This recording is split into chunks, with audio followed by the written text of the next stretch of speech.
Okay, back up and running.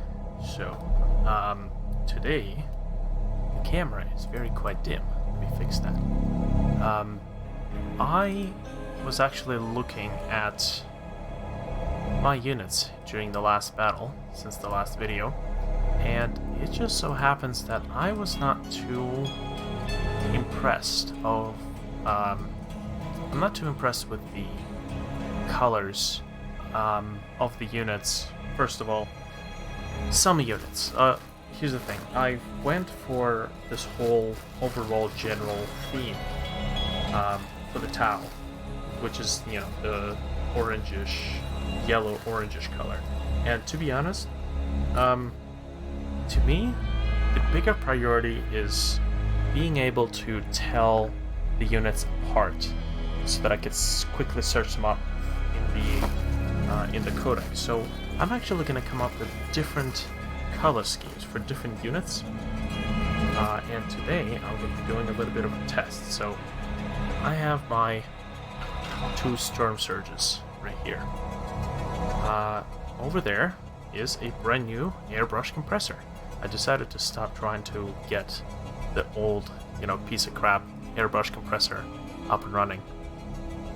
Try to fix it, and it wasn't an airbrush compressor. I should make that clear. It was actually just some crappy Mastercraft compressor that was just it was terrible. It was not doing the job very well. So yeah, I'm just adjusting the audio here for a moment. Yeah, so with that being said, finally decided, you know what, screw it. I'm tired of having, headaches with trying to use non-standard hardware, so bought the airbrush compressor. Came with 3 airbrushes. This one, a second one that's just like this, and the third one that actually uses little containers, little jars, so to speak. So I'm just going to position the camera here. Oopsie. So I'm going to be trying out the airbrush. I'm not sure if I can use an airbrush in order to make, let's say, a wash or not a wash, like do a brand new base coat. But we're going to see if it's going to work. Now, with that being said, there's a bunch of units that I really got to repaint. Like, I have 4 units of Tau Warriors. Technically, 2 of those units are Fiery Warriors for the strike team, and 2 of those units are Pathfinders. So, I was actually having a lot of trouble telling the 2 apart, even though the 2 have different helmets and different gear loadouts. Still, like, my job is, what I want to achieve is not only being able to quickly discern the units, but also when I put them back in the case, I can just right away see, oh, this is that color scheme, so these units belong together. Because after you take your units off the board when they're dead, you tend to just kind of pile them up in one corner all together. And when all of them share the same color scheme, that's when things start to get a little bit tricky. So yeah, that's what I'm going to be trying to do today. Now, next, first thing on the list, I'm going to be trying out the airbrush for the base color. Like, I know you can do details and washes and color fading and all that fun stuff, but in my case, I just want to see if an airbrush could potentially be used to put a whole new coat of paint on one of these units. So, I do like the green on these guys. I do like the green. I don't like how dark the green is, though. So I'm gonna see about doing something a little bit better. So I'll just up the brightness on this. Maybe not the brightness, maybe more like exposure.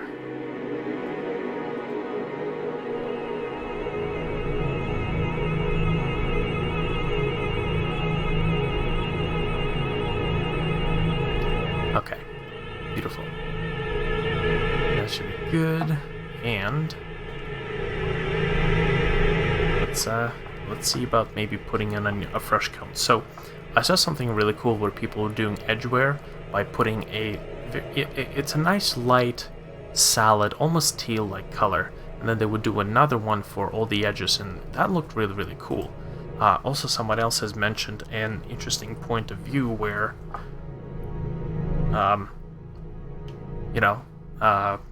war gear should not look fresh and polished and new, because then where has that war gear been?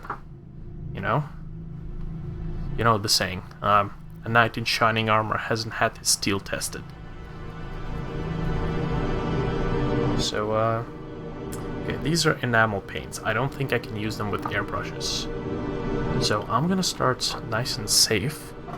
There's a bit of green, and I'm going to see about mixing some of that in. Now, what am I going to mix it? I'm going to mix it in one of these.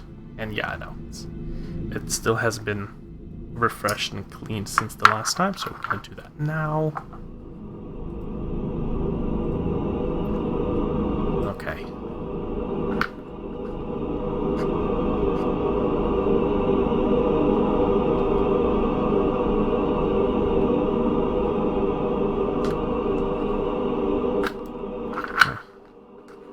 That is a one tough cookie.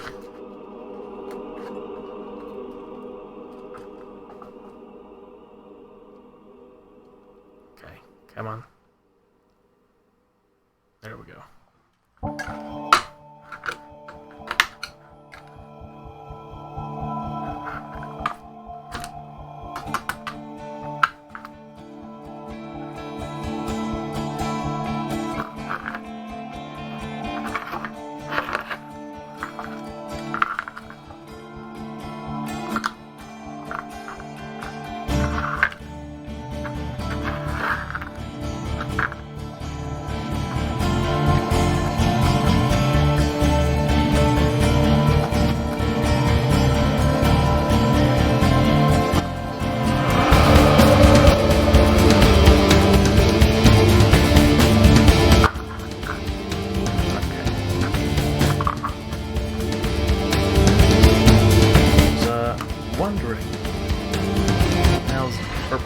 Of one of these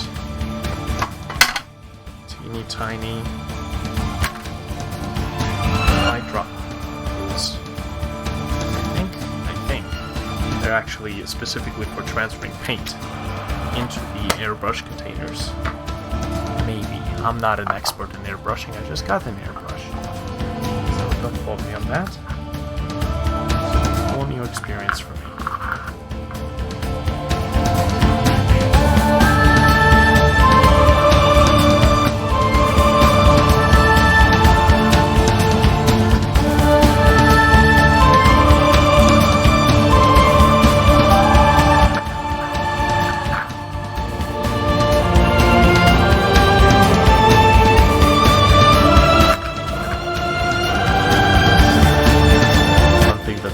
Satisfying about acrylic paints is how they peel off. Basically plastic.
More or less be ready. Let's take this nice lush green color, and let's see what's gonna happen when we airbrush it onto this model. And I don't really care about mucking up any of the detail. I gotta redo the detail either way. Now, here's what I'm thinking. Maybe I should substitute this to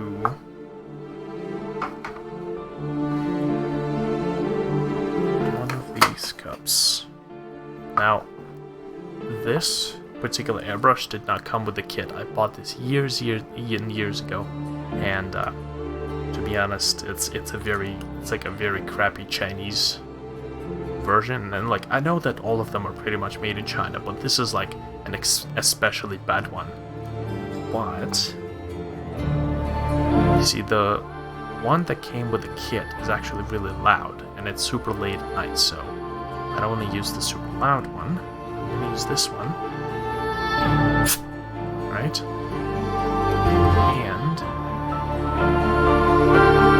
And see, this one doesn't even like screw in properly. It doesn't go in all the way.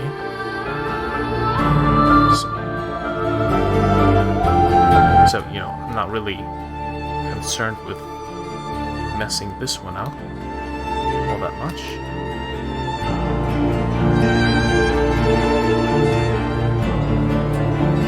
Now, the reason I do like these jar versions is because they're actually super easy to mix paint in. Right, I could just mix paint right in this thing, so it just kind of, in my opinion, just kind of works out.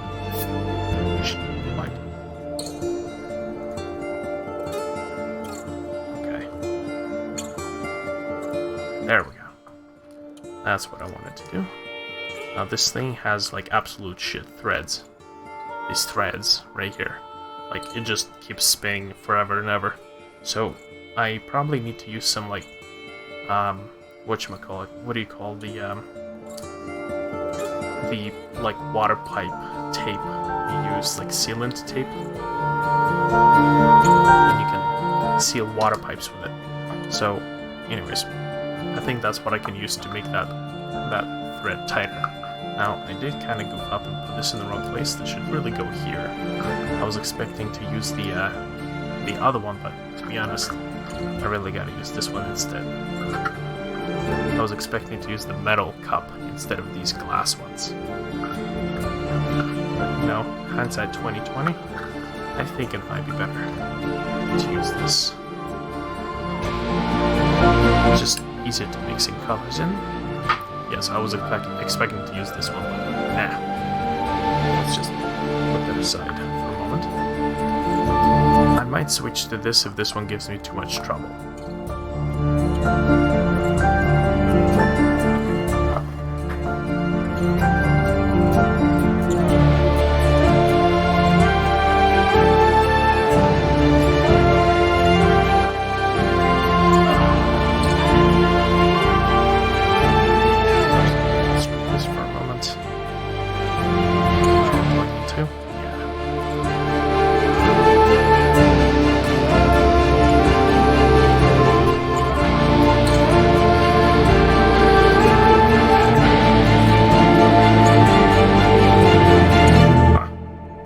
Escaped somewhere, but it didn't touch my finger. Interesting.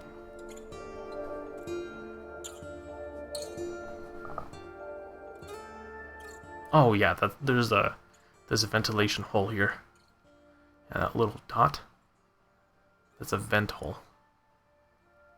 That's where it came out. Okay, let's give it a go. See what it does.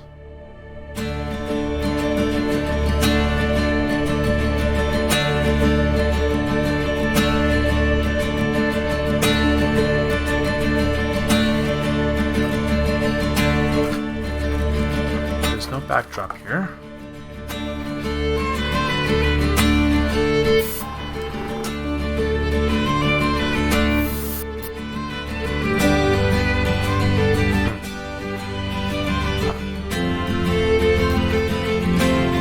Consider but the compressor on the floor.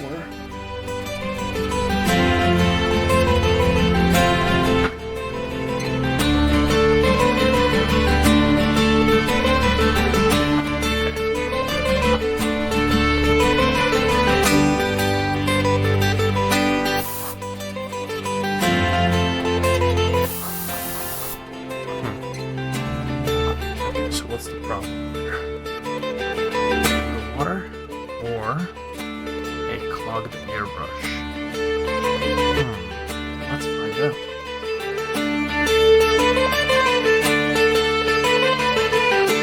If I do too much water, obviously it's going to get oversaturated, and then I won't be able to even make a decent coat of paint on this, so...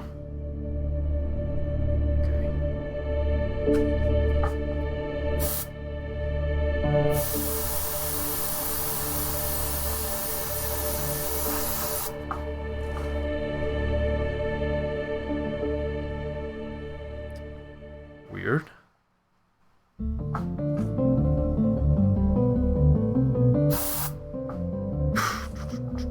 What is going on?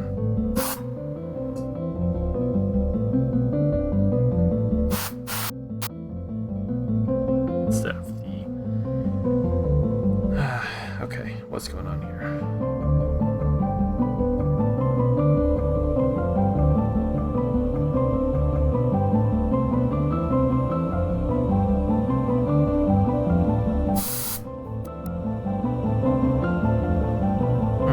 Should be working.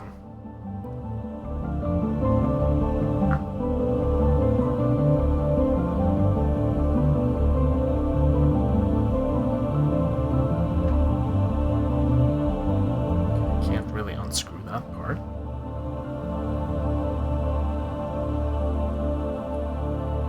Okay. This thing adjusts how much this guy can go back.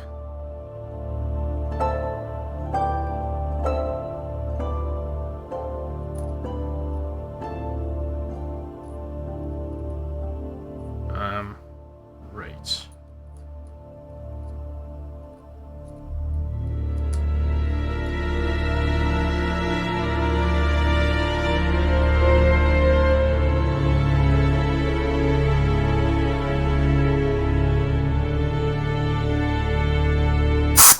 Jesus. Okay, so that's how much air we're gonna let out. We don't want that. Actually, yeah, we don't want that. So, this guy here, we need to unscrew. That's how much air we're letting out. Jesus. Let's get that back in there.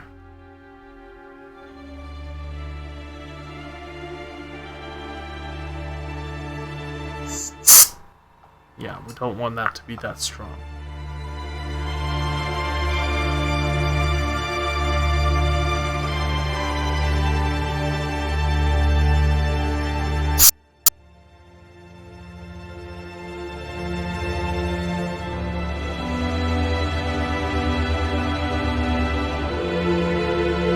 I do have a manual for this thing. So let's see what the manual says.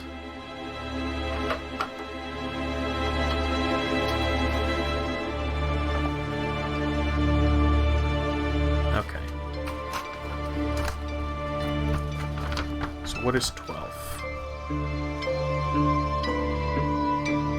Needle chucking guide. Okay, 11 is a stopper.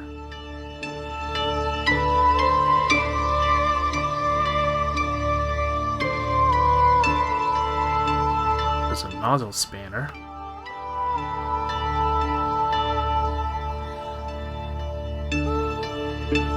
So 20, 21. These guys.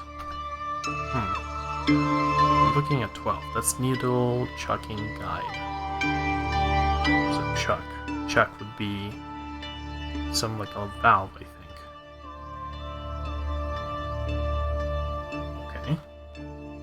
Okay. 18. What's 18? This guy. 18 is guide lock screw. It's not very descriptive.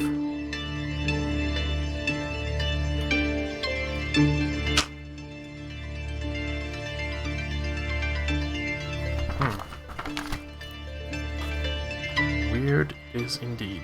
Maybe it's letting out so much air because I don't have this guy on. Oh, maybe. Okay.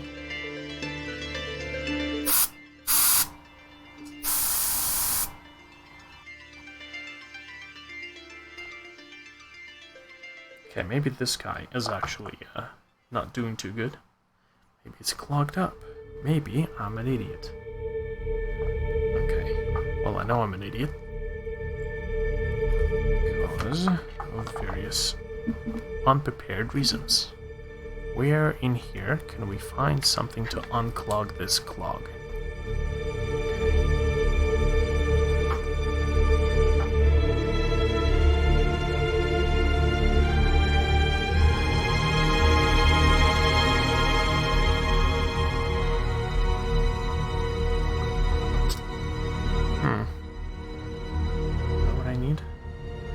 Need a thumbtack.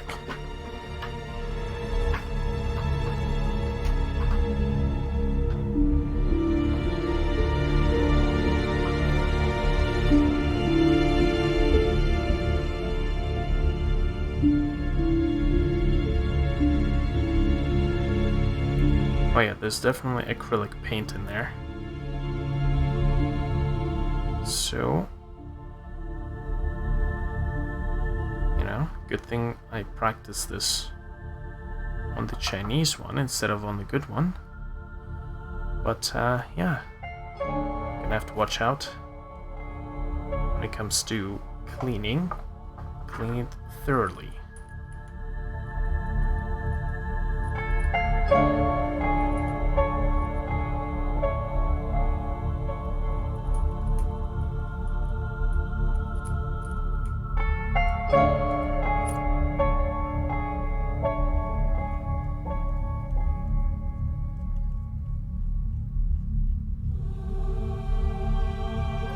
I'm not sure if this thing has to go in all the way.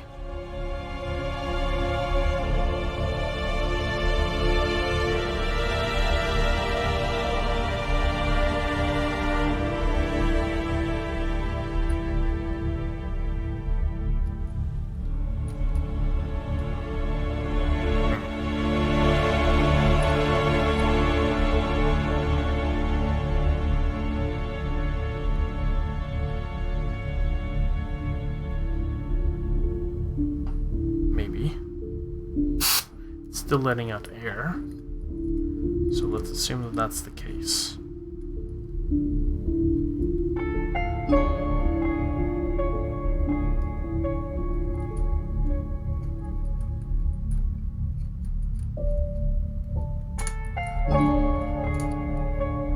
Okay, here we go. And then... okay. I see how it is. So this thing doesn't... yeah, this thing doesn't want to go back much. I knew that this adjusts the travel for this. However...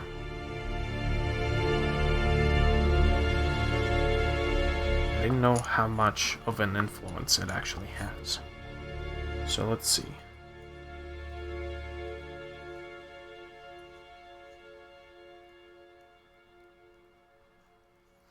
Ah, I see.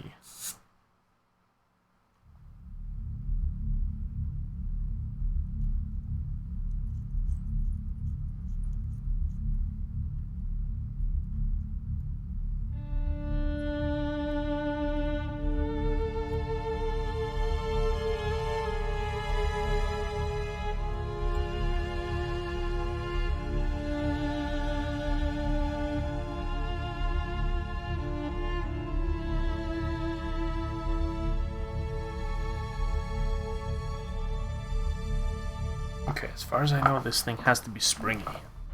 Right now it's not springy.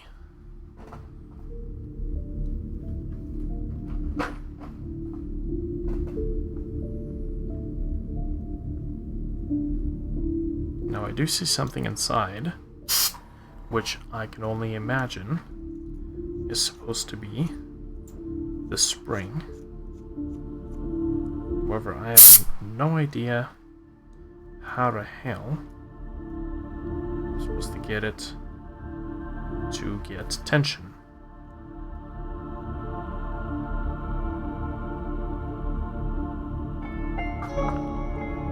So would this be the point where I break the Chinese one and learn my lesson and never fiddle with it again?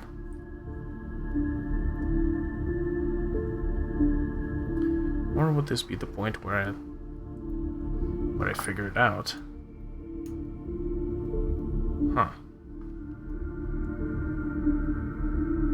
Okay. So it does go in.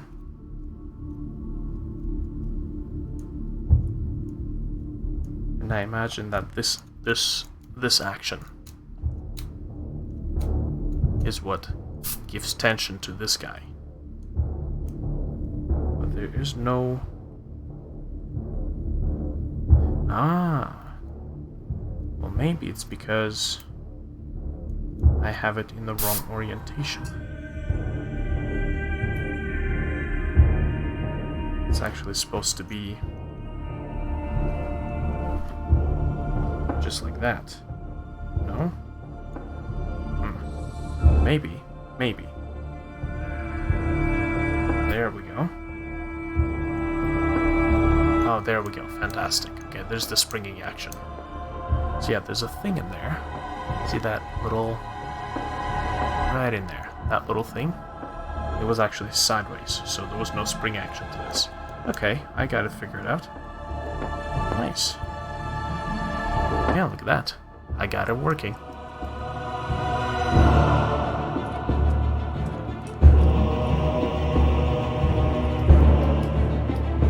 Okay, so if I... Let's see.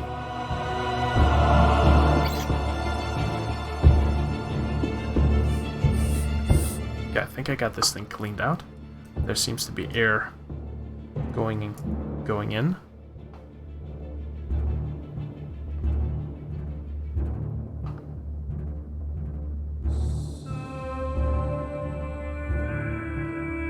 And let's see about getting this thing.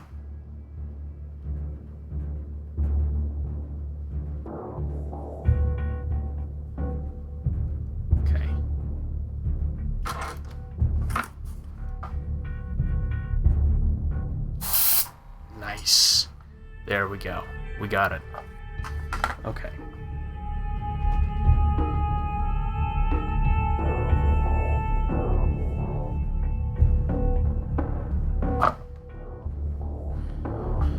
So, first test, and watch it be completely wrong and completely unusable.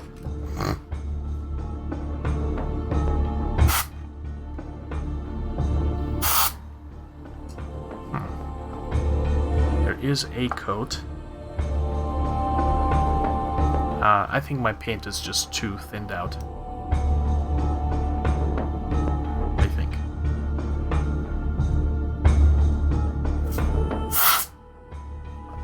I mean, there is something there, definitely. I think it's possible. Also, it's the fact that I'm painting a bright color on a very dark model, so yeah, that's gonna pitch in a little bit of trouble. Okay, so this is the point where I'm going to actually add more acrylic. Go here. I'm gonna have to experiment with consistency. I'm sure there's a whole bunch of people screaming at me if they're watching. But, you know, this is the point of experimentation. And who knows? Maybe you're watching this now, maybe you're watching this immediately, maybe you're watching this far into the future, by which point I've already figured out and probably destroyed a whole bunch of airbrushes. You know, leave a comment of your advice. I mean, this is the point where I'm just experimenting. I'm not sure if I can even use an airbrush to get a primer coat or base coat.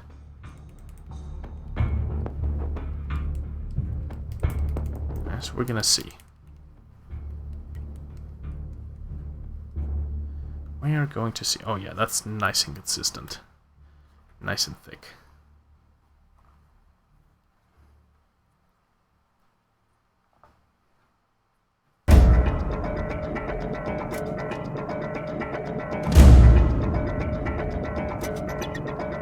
I wonder if there's a way to adjust the pressure on the brush. Ooh. Ooh, that might actually work. I mean, it's gonna be leaky, but it might actually work.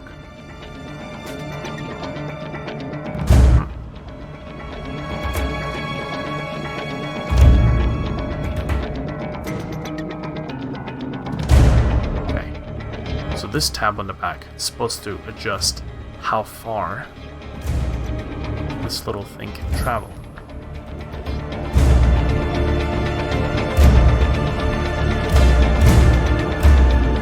Basically, it's the area to paint. Oh, sorry, air to paint ratio.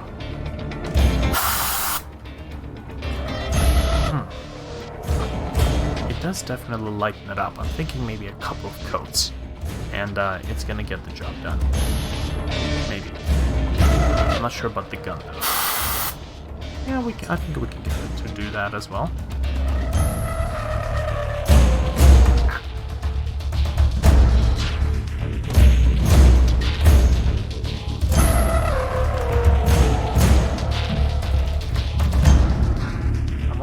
Experimenting with the pressure of the compressor.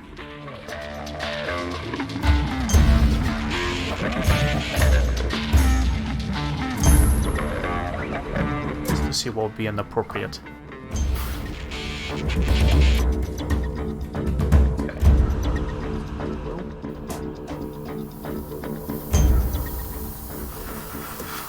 Oh, that's nice, about 15 psi.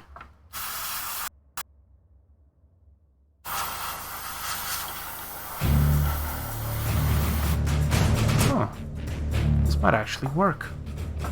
Well, what do you know? Should have more than enough. Oh yeah, it will actually increase the output. This is actually really cool. There's so many things you can take into account when working with one of these things.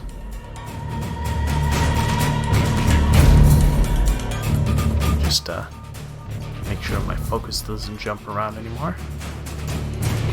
Concentrate on this, and here we go.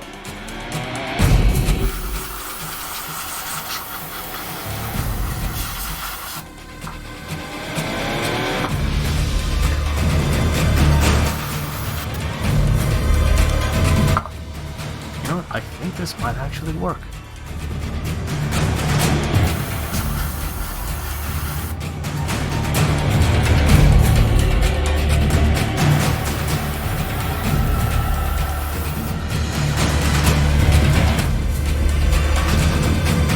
This is indeed really cool.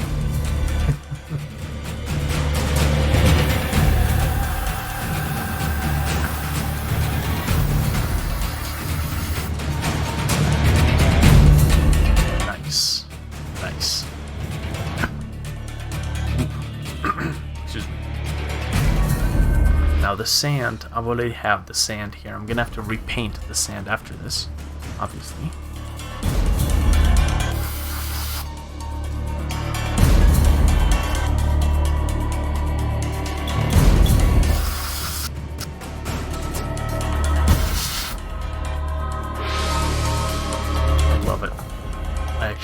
Really love it. The way it handles.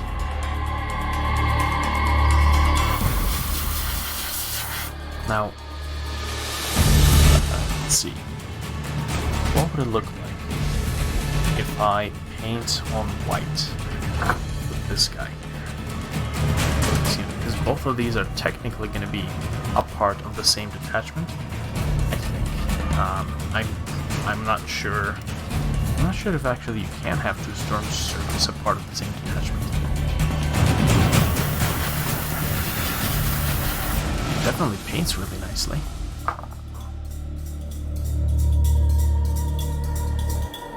Obviously, if I'm painting a white model, I'm gonna have to tone down the exposure.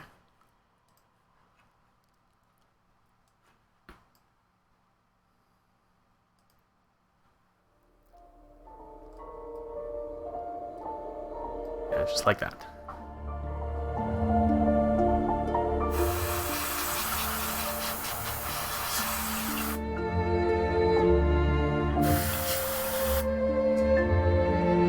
go all the way to the back. So maximum paint flow. Oh wow. How have I lived without this? This is amazing. Nothing short of amazing.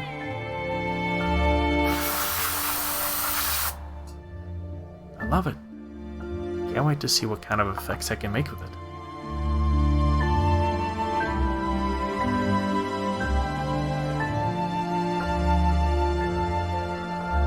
Okay, let's see. What can we do here?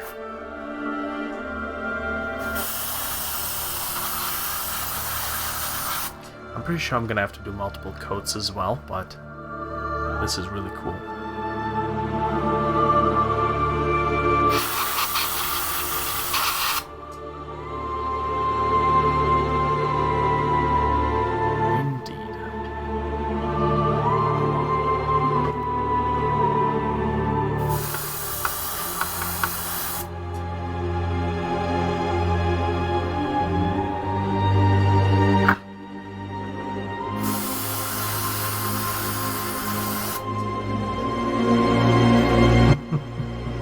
This is awesome. And last, pardon my pun.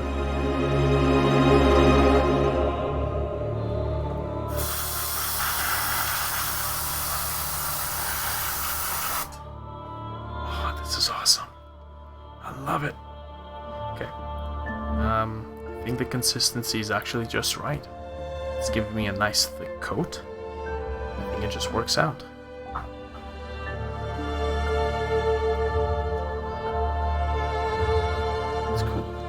Let me actually put a test so I can see the comments. Good, okay. I'm also going to switch to, I think, let me see about maybe switching to,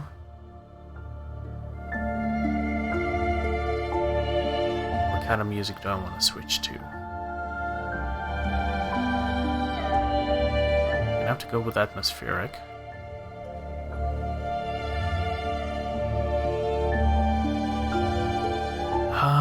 I want to play the X-Files, the score from the TV series. I think the composer's name started with an M. Mark Snow. Here we go. Okay, we're gonna start with disc. What is it? Let's go disc 1.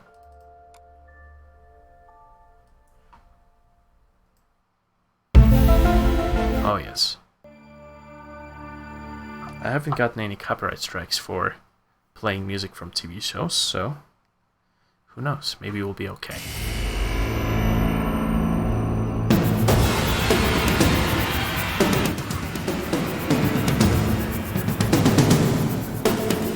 Let's maybe skip the action music.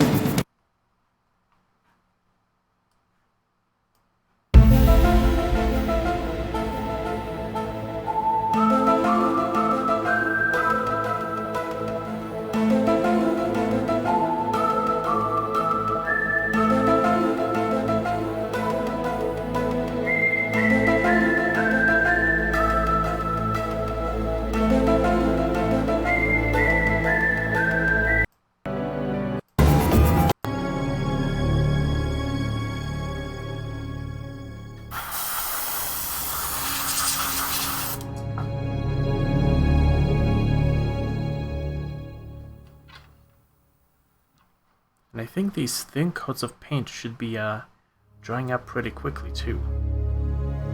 That's what I'm thinking.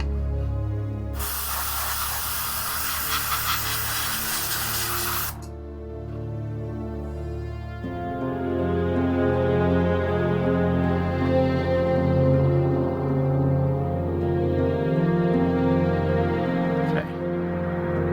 Also,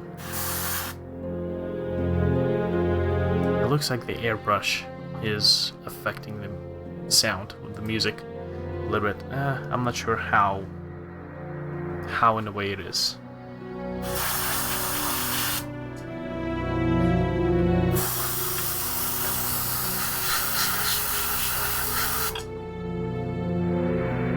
There's also fade going on. Second layer of paint. Nice fade there. Oh man, this is awesome.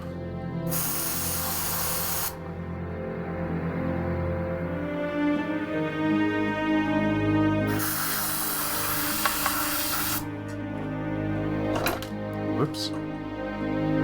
Roll. I wonder if you can apply primer to this. Okay, so when you have a white color, then obviously this is very, very easy. When you have a dark color, I imagine putting on a brighter coat of paint is very challenging. Unless, let's say, I go balls deep on it. Let's see what that looks like. Yeah, one thing that I kind of struggled with hand painting this particular model is the fact that there's not a lot of contrast between the plates and the metal parts in the back. Not a whole lot of contrast, and obviously if I'm going to be working with this model, I'm going to have to bump up the exposure. Just like that. If that stays the way it is, I think we might be good.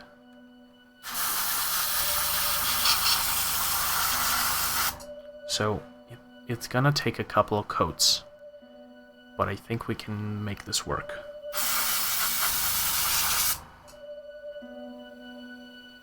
It's really cool.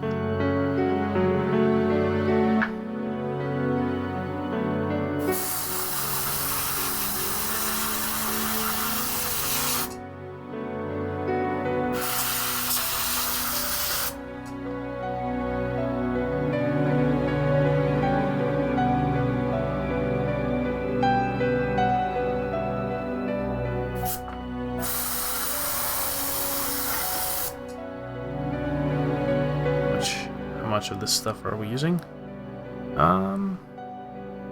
You can see the level, it's like right there. So, not bad. I think this is pretty acceptable.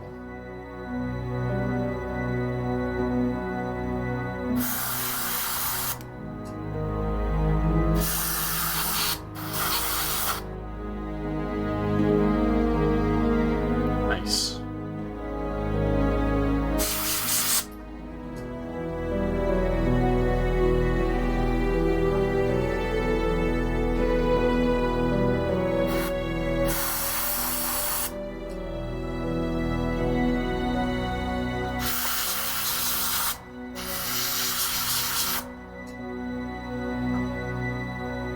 It's actually getting a lot better.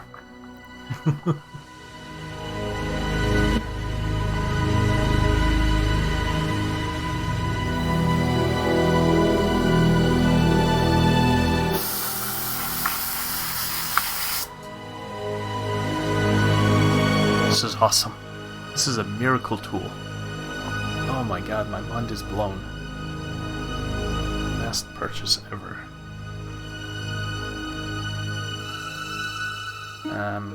Paint's a little wet, so let me just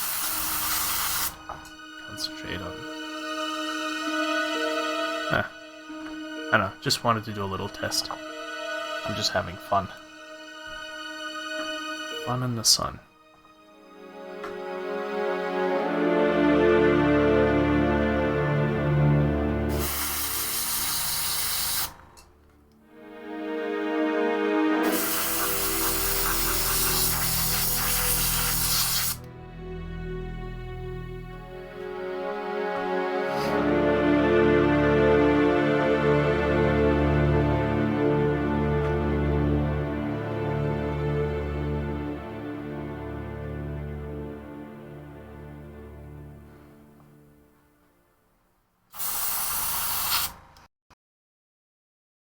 It's not very convincing, but if I can get myself a larger container to mix the paint in, then I can actually very quite well use the metal piece.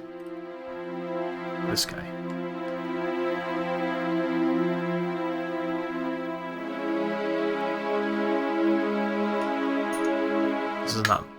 This is not the best airbrush kit,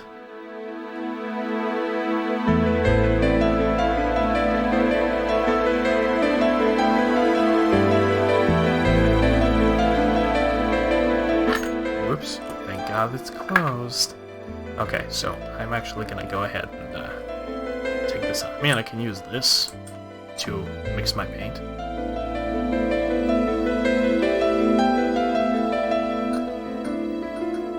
Oh yeah.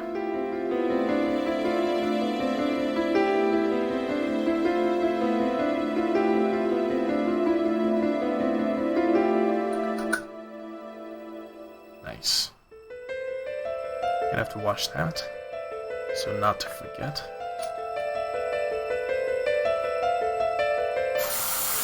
Ooh, beautiful.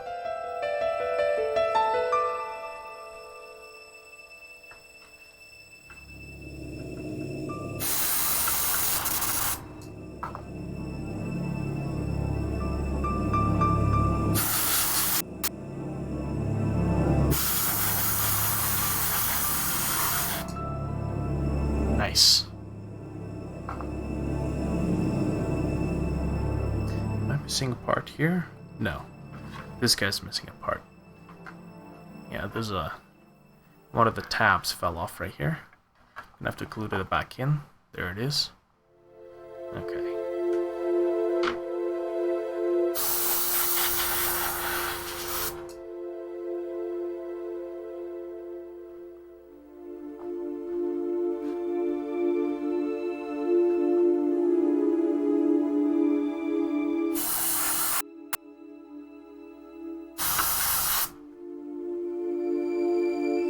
Nice, and then we come back. We can always come back and just rework the other bits.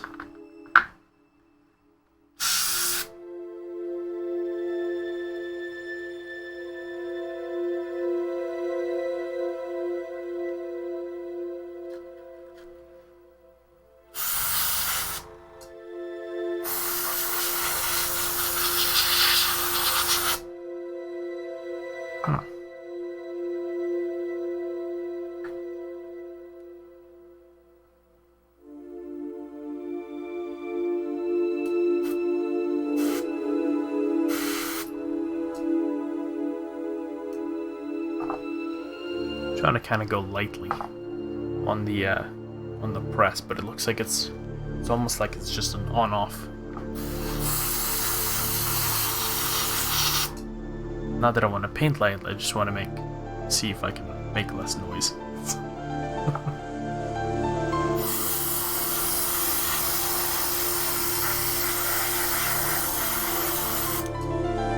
Nice. Although that might droop and might look like it's a nice heavy coat now, but let it droop a little and it might just reveal to be not so nice.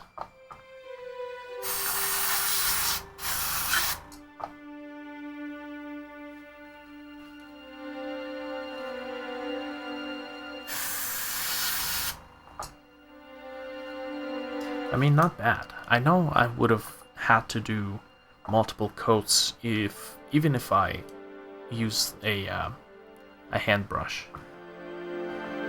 which is just a brush. Well, I mean, airbrush or a hand brush, so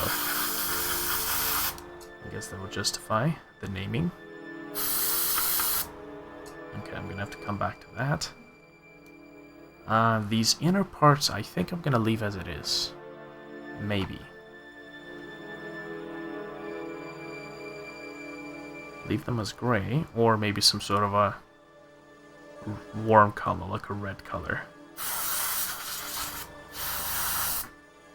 to complement the green.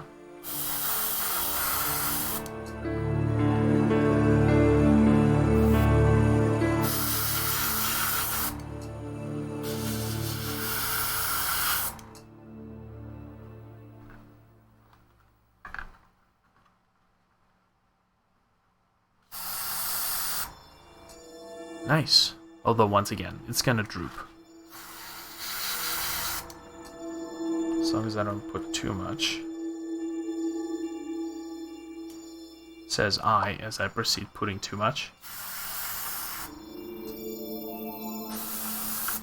Multiple coats. Multiple coats. I'm not gonna paint it all at once.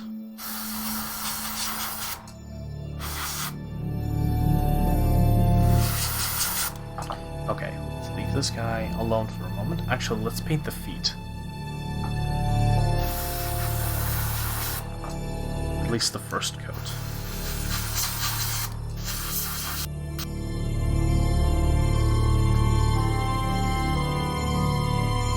I like it.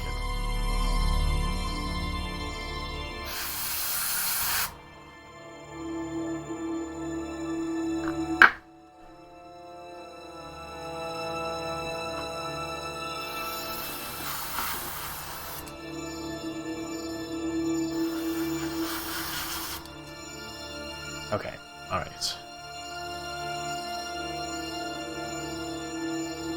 Sure, I mean, there's a lot of stuff in the back.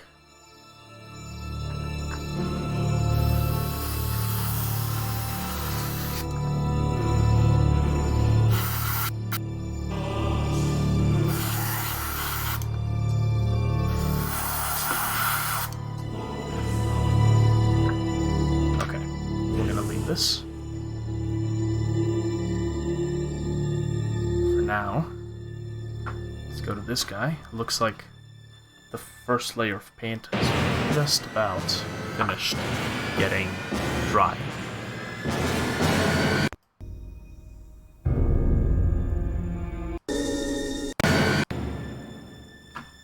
Just want to switch some of those horror sounds. Thank you very much. Okay. Now, how much paint do we have left? Ooh, quite a bit.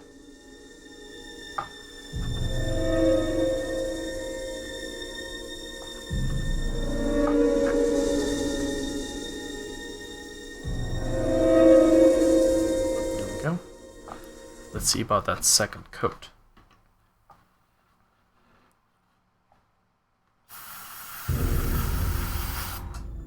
Oh yeah.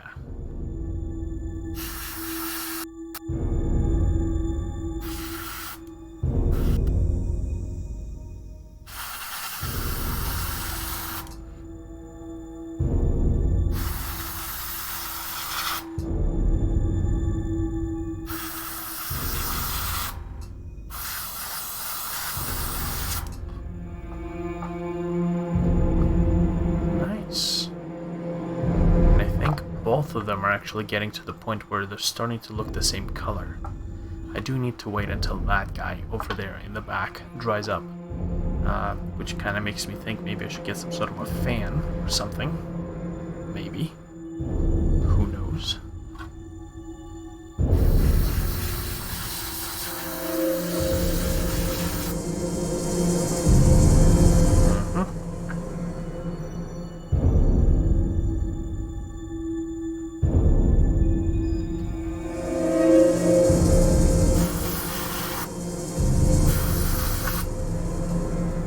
With this one, I actually don't have to be worrisome about painting the base, because the base is gonna have sand on it in either case. Nice.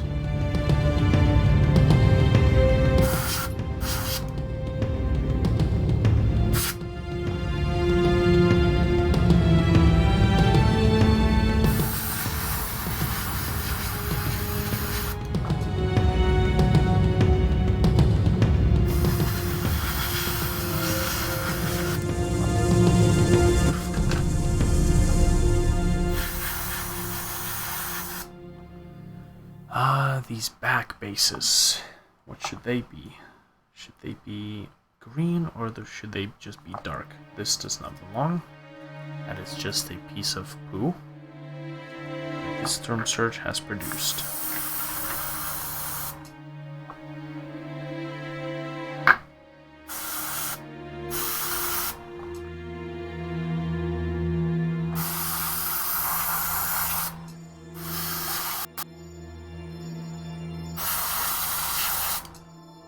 Nice. Beautiful.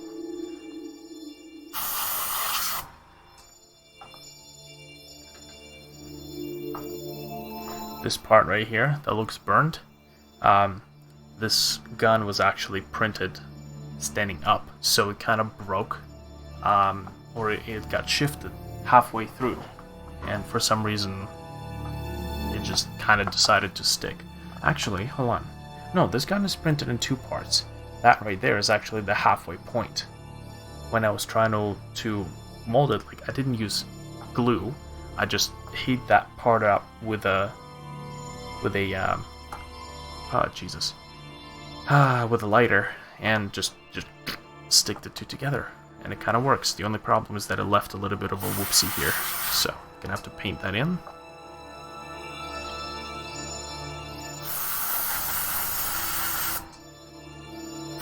Nice.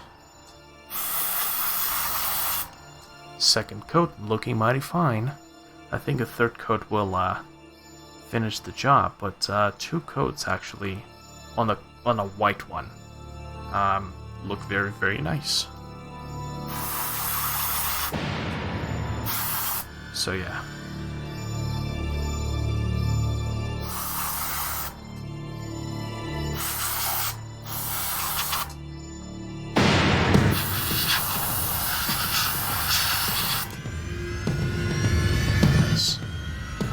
Can't stop saying nice. That's how nice this gun is. This airbrush gun.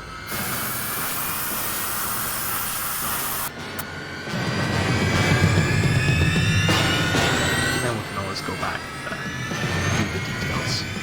And maybe even get, of course, get like a slightly darker shade of green. And do the fades. Oh, that's gonna be awesome. Although I have no idea how to do fades, so we're gonna have to find that out.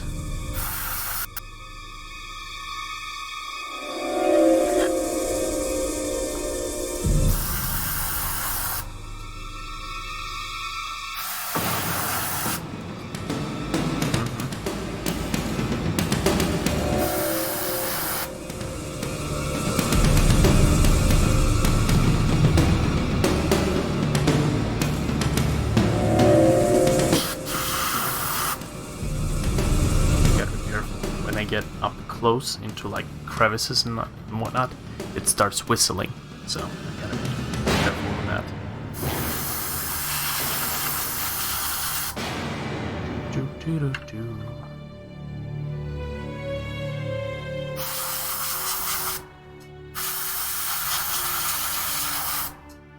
Nice.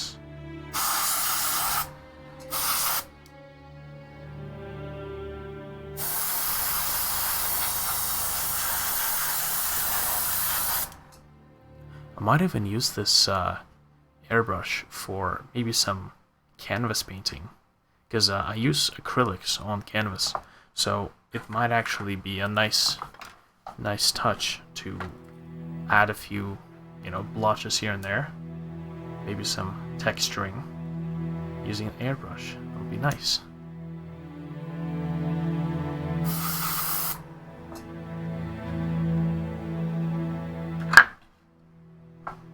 Okay, so,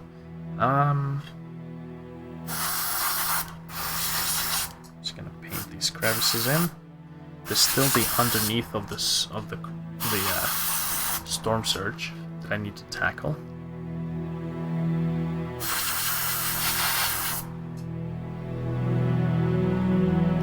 Like these underparts under the body where nobody looks.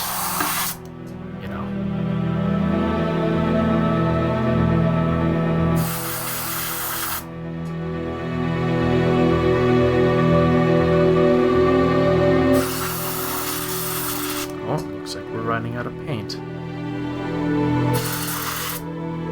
Okay, so what I'm gonna do is I'm gonna leave this guy aside.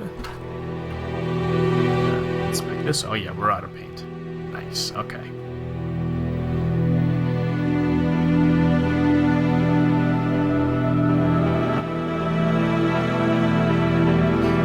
Okay, so I guess I'm gonna use this to mix the paints in.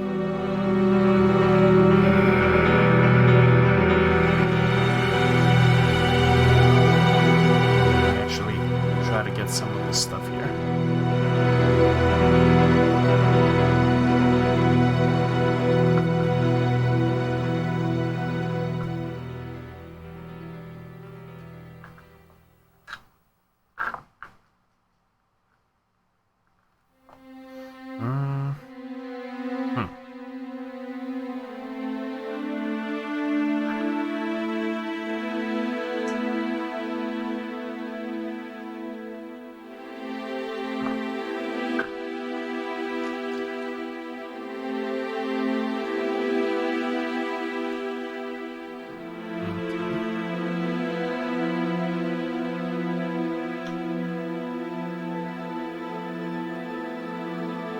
think this tube is nice and big. A lot of paint. A lot of good stuff.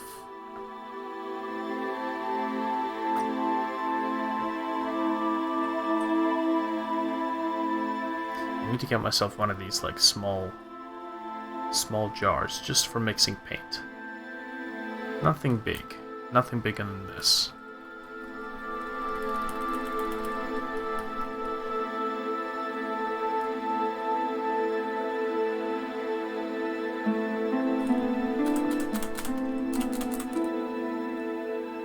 Okay. Oh yeah, that looks good.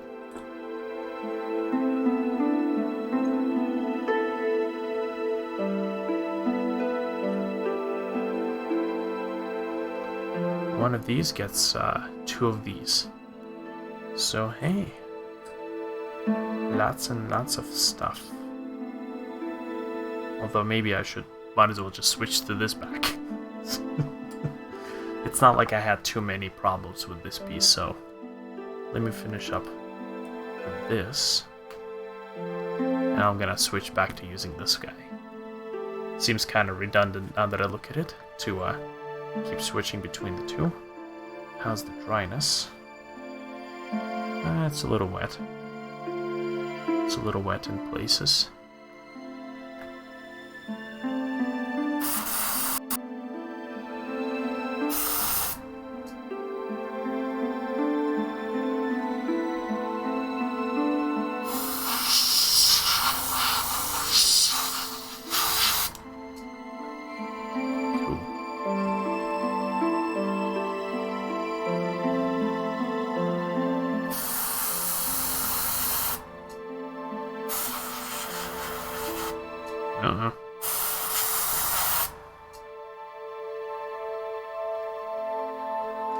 Yeah, it's not quite dry yet to be handling this much paint. I mean, there are dry parts.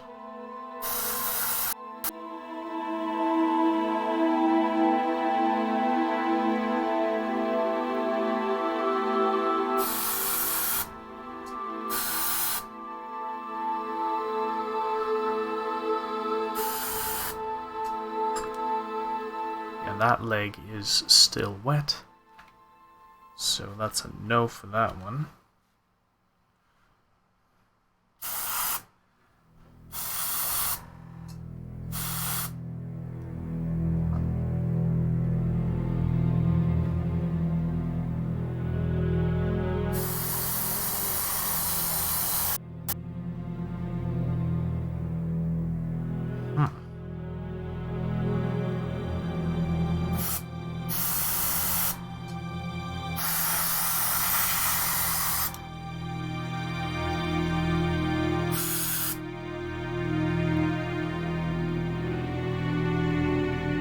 Beans.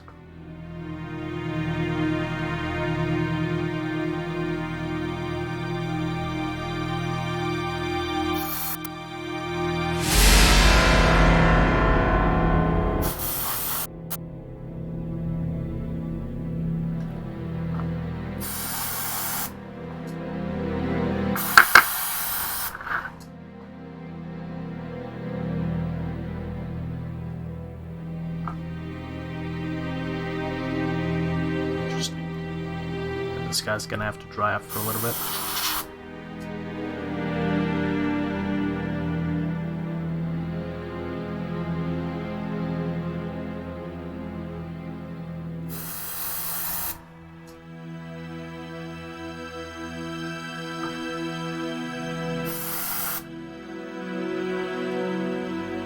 Possibly even until tomorrow.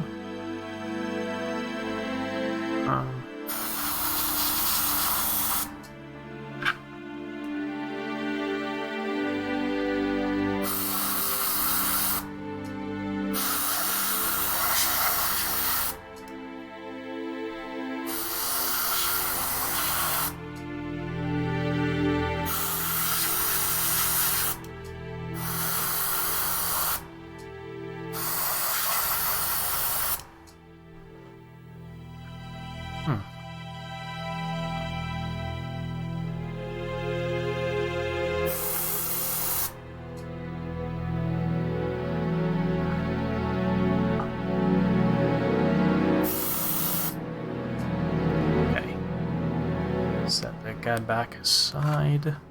I need to get one of those like incandescent lamps so that it's nice and warm. Can dry this guy up a lot quicker.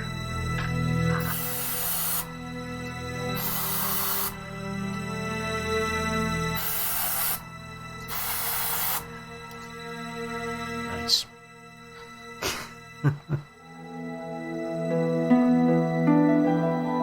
Okay, so you know what? I do have other stuff that I need to work on while this guy is essentially being set up here. So, let me see about...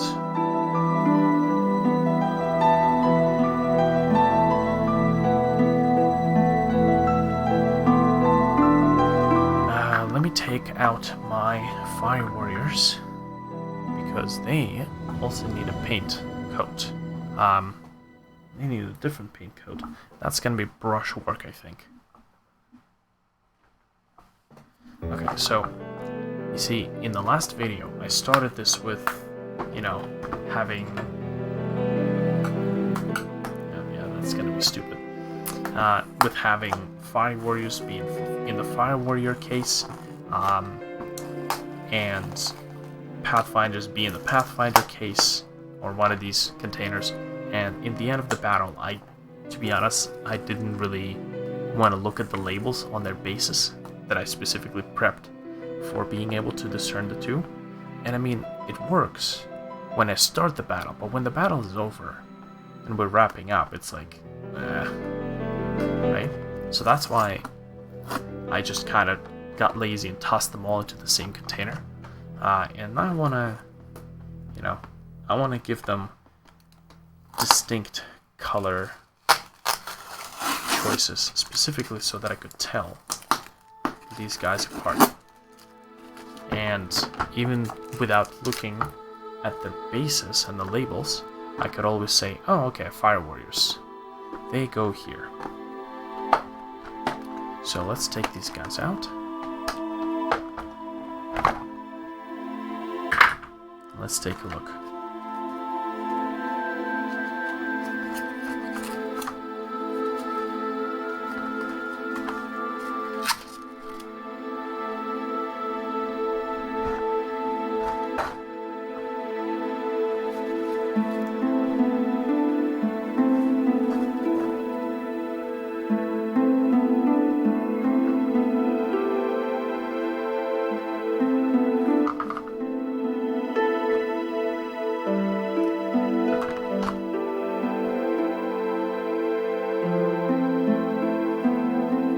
Packing peanuts everywhere.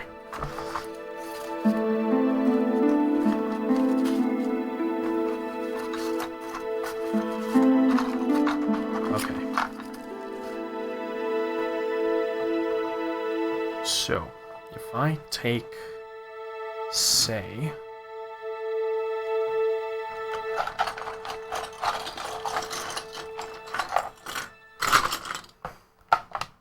dismount. Okay, so let's organize this stuff.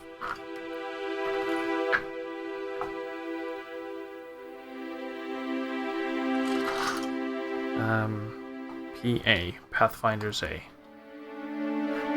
Strike Team B. Yeah, you see it's already taken a while. These two drones, I think, belong to someone else. Yeah, they belong to they're red. These two drones belong to the commander, I think. Let's set them aside for a moment. Okay, Strike Team A. Strike Team B. Pathfinders B.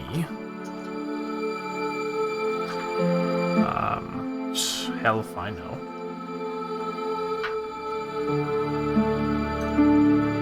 I gotta print more drones, man. Pathfinders A. Yeah. Pathfinders B. Strike Team B. Strike Team A. Pathfinders B. Strike Team B. Yeah. Pathfinders B. Strike Team B. Oh, this is Demolition Team, so that doesn't even belong here. That's kind of weird. I'm gonna leave that right there. This is Pathfinders A. Whoops.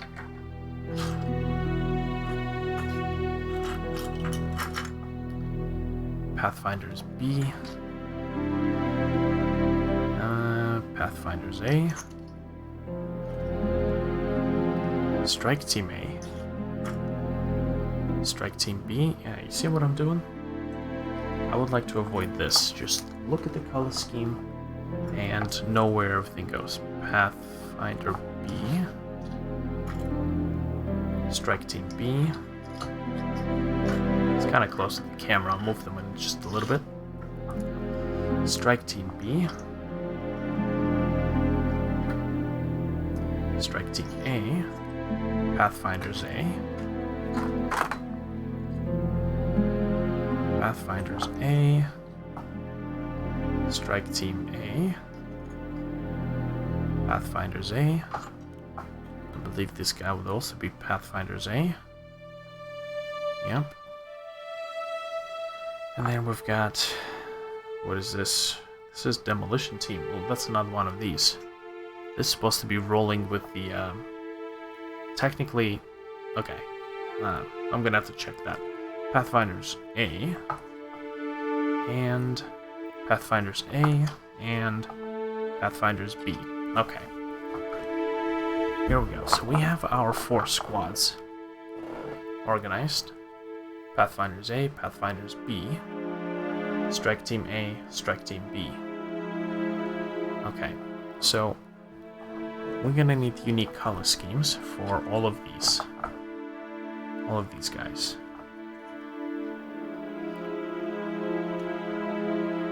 So, Pathfinders. I'm thinking Fire Warriors can stay the same color, but I would need to differentiate between them somehow. While these guys, Pathfinders, would have to definitely get a different base, different color palette. And I have no idea where all these drones go, all these guys. So, here we go. Let's start with Pathfinders, shall we? Just gonna move these guys away just a little bit.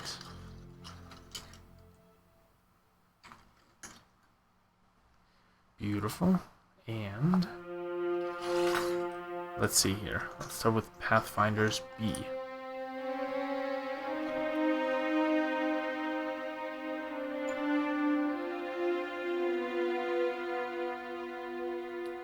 What am I going to color these?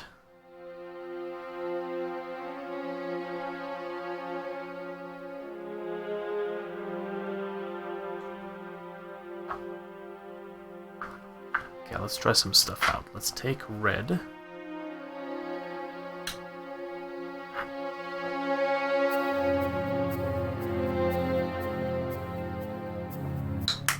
Let's mix red with... ooh, maybe Pathfinders can be white. Ooh, ooh, ooh. I like that idea. Let's try white for Pathfinders. Technically, white are the colors of the Far Side Enclave, and Far Side Enclave does not roll well with regular Tau army units, because Far Side Enclave, I believe, has been to the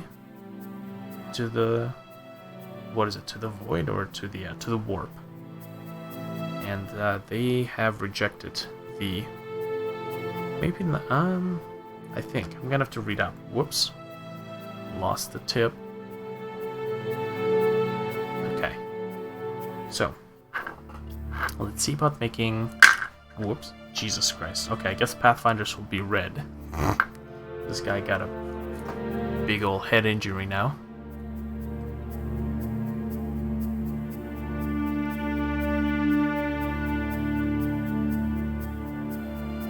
God, I really hate the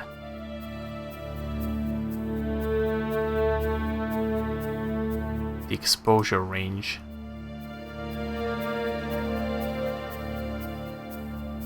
Okay, that's gonna have to do. So, strike team red. Yes, no. Let's test.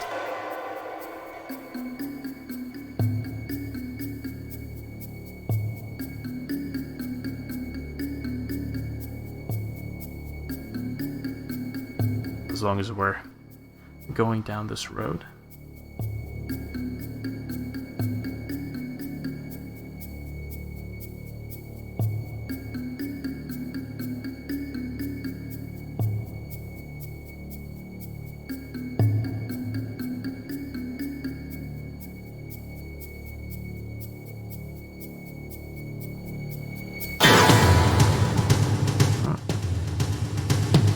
Got a chase scene.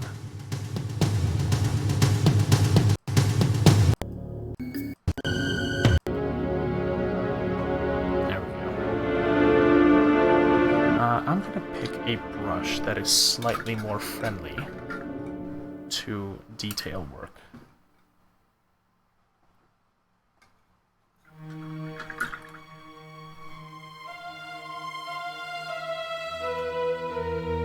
Like this brush right here. Before I'm gonna continue painting this in red, let me try to paint this in white.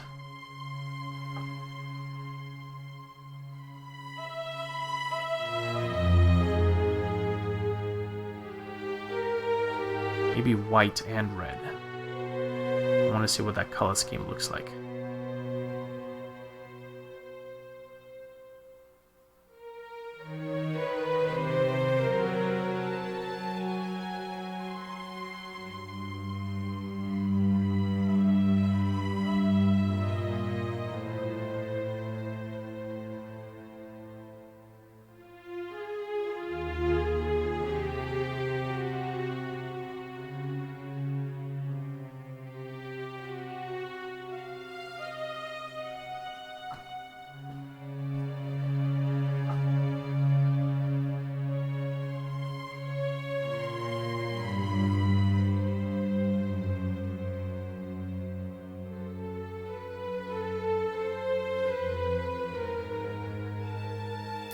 Alright.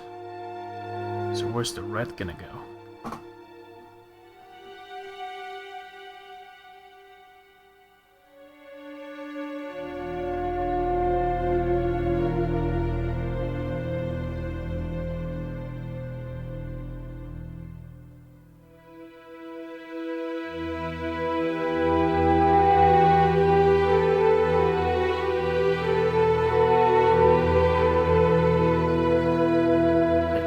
Have to be maybe white body but red armor. So let's try this. If not, I'll just have to paint the guy, you know, paint the guy black again.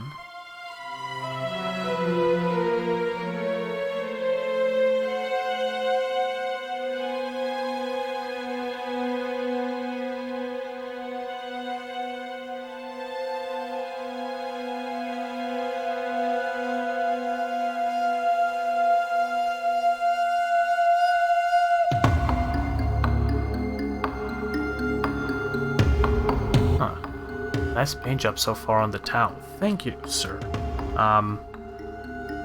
The first hour I've actually spent experimenting with the airbrush I just got. It's my first experience with the airbrush. Works really cool on if you have just the base like white primer or at least a base white color. And there's another Storm Surge in the background that already had a super dark, super nasty green that I wasn't really all that fan of, but I'm kind of painting over it just to see if it's gonna budge. So far so good. A few layers, and I can get it to the same green color as the other one.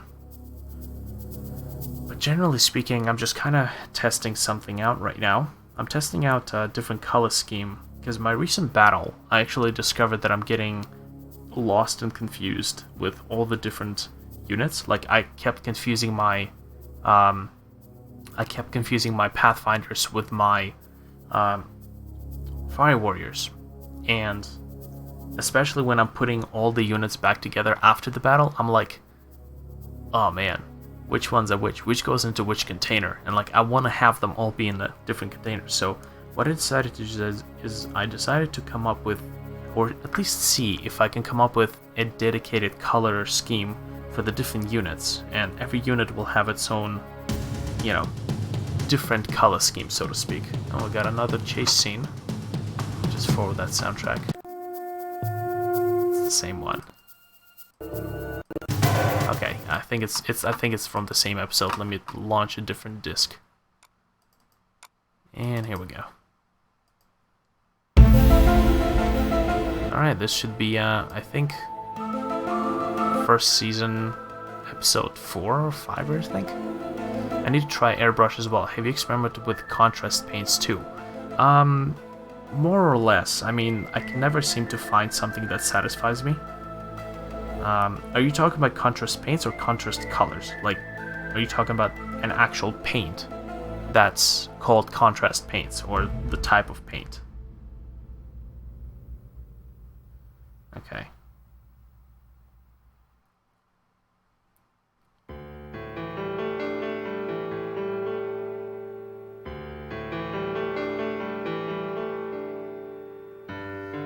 I'm gonna be using the airbrush to put some dirt on these guys. I think that's gonna be an interesting experience. Okay, and these are kind of just palette tests, just to see if red and white would work well together.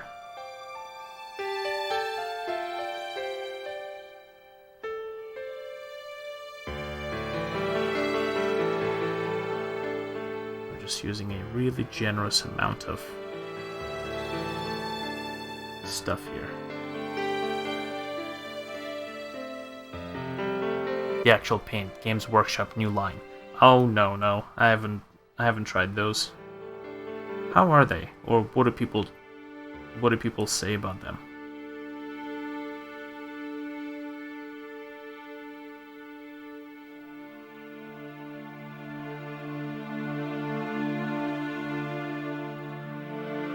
Gotta repaint that gun, maybe with a darker color, now that the bodies are gonna be brighter. Okay.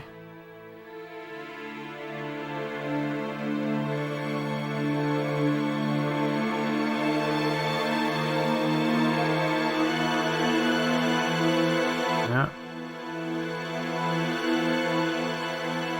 Well, let me see about... Hold on, let me put on some Factorio music, shall we?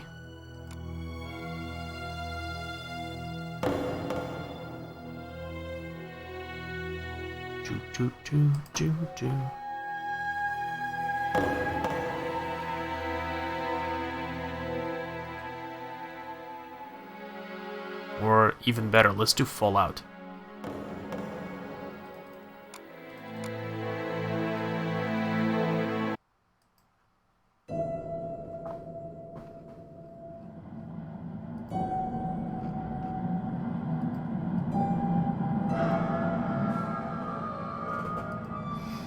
Okay. Love contrast paints. Makes painting certain colors a lot easier. We're gonna have to check those out. How much do they cost? I would imagine something absorbent.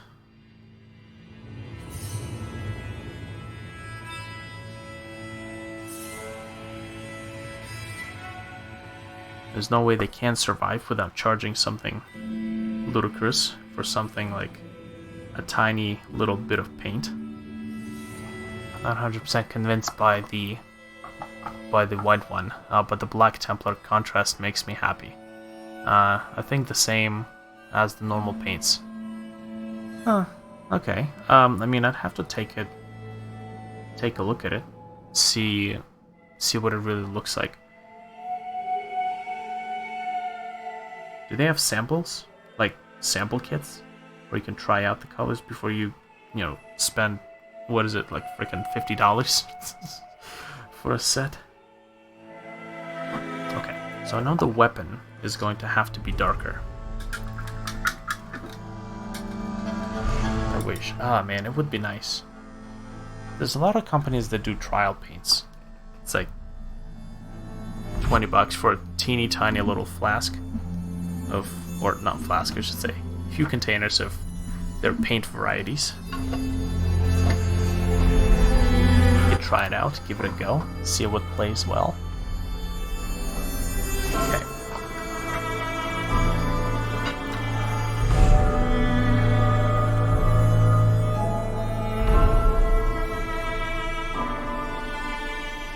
What armies do you play?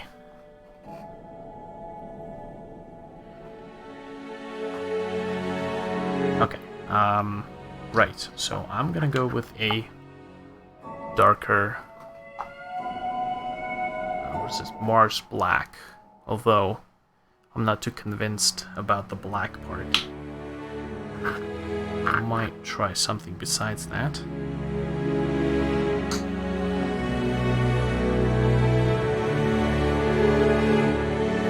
Local store has some test models, shows how it turns out on the Guardians with different sprays. Huh. Sprays? Wait a minute, what do you mean sprays?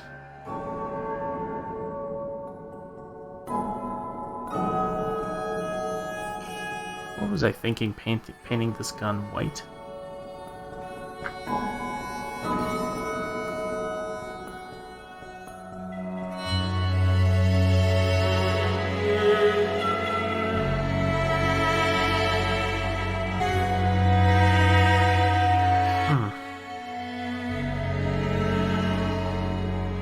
To get myself a detail brush. Do specific contrast base spray paints. Okay, that's it. I'm gonna have to look this up. Give me a second. Where's my phone? 1 minute.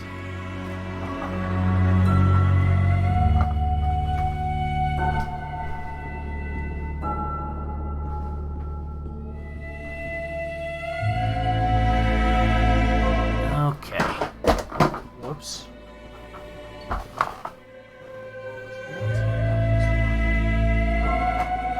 That was my drone army. Army of sniper drones. Choose specific contrast base paints. Alright, let's see what they are.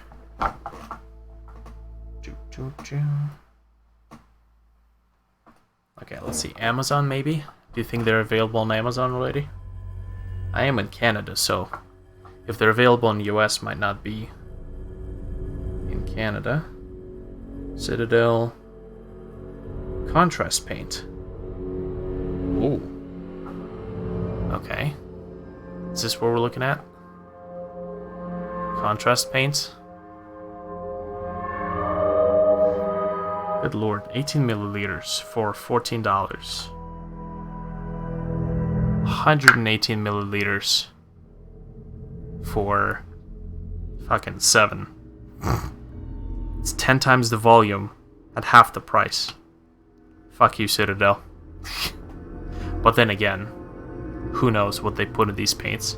Kind of magical unicorn piss that makes it look so good. Vallejo, people say Vallejo paints are really nice. And I mean, you can get like a whole assortment for $65.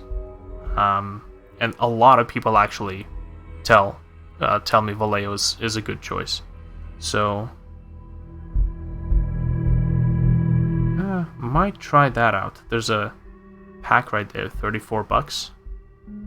Face and skin color paints. Oh, this is really cool. Lots of different selections.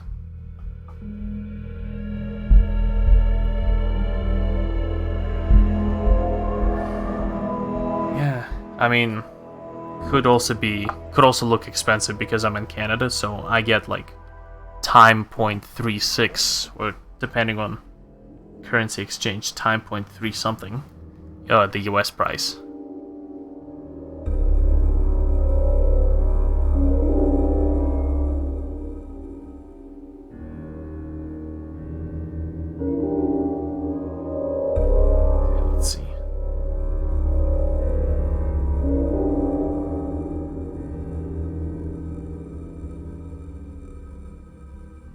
I do have this, which I'm really excited to try on some of these units. Good lord, where's the tube? Oh, here we go.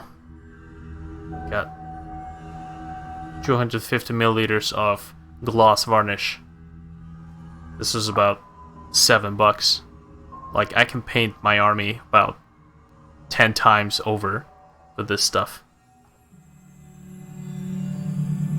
In England, so maybe it's cause of that too. Maybe.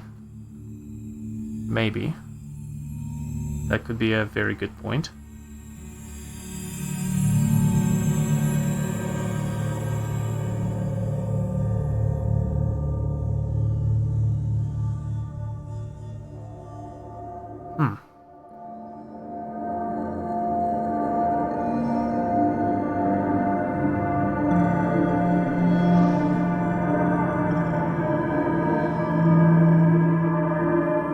What the hell was I thinking?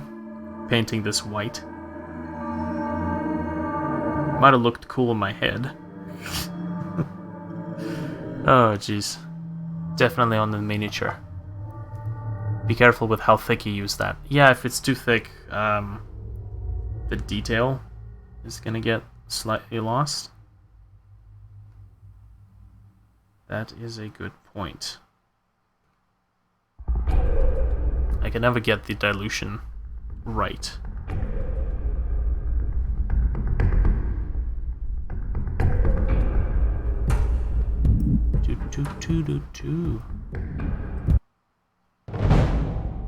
It's combat music. There we go.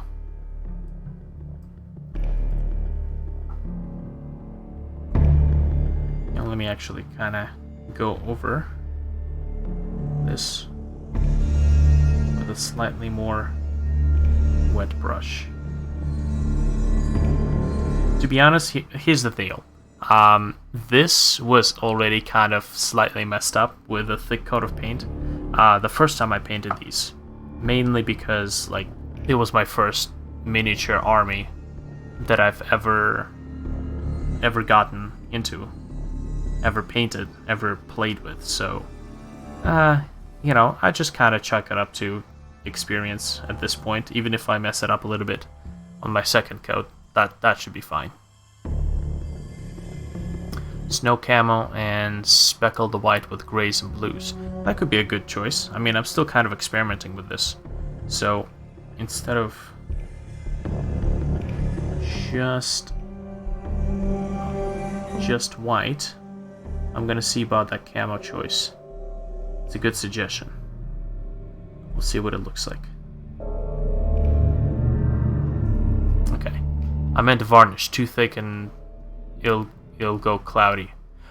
Okay. Well, that's a good piece of heads up. I haven't had an experience where I've used too much varnish as of yet. So that's a good piece of advice I'm gonna have to look into. Okay. So my main point here is to see what white and red looks like. So that's what I'm going to be testing out next.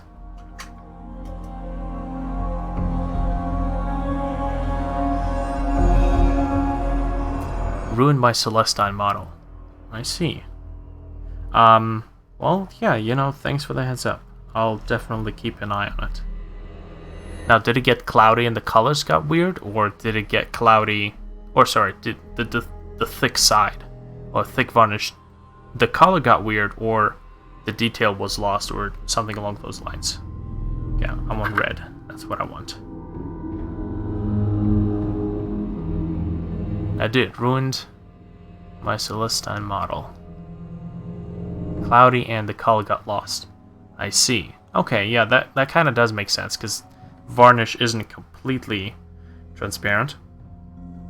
So it would make sense. But yeah, okay. Something I'll definitely keep an eye on. Man, I really need a detail brush. Is that dry? Should be dry. I don't think that's dry. Oh, that's dry enough. Okay. That should be good.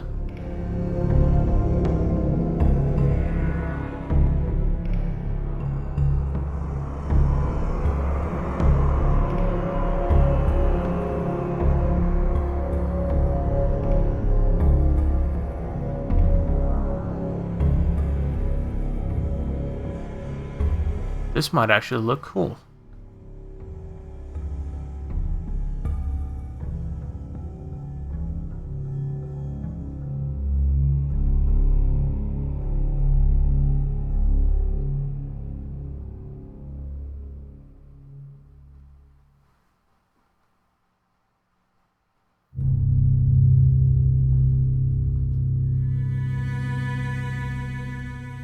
Do you know if they sell any sort of like hand supports? For like putting your hands on the support just to keep it kind of steady and comfortable.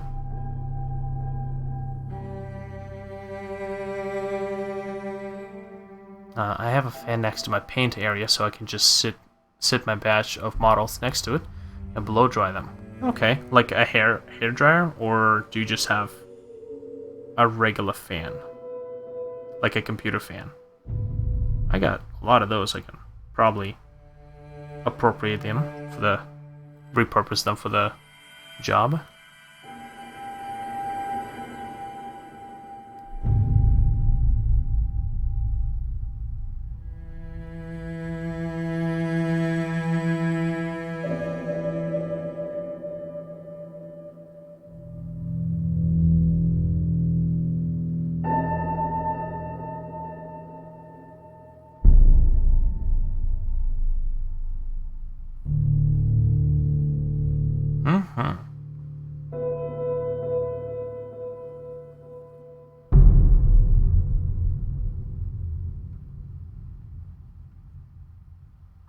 I think the antenna could be red as well.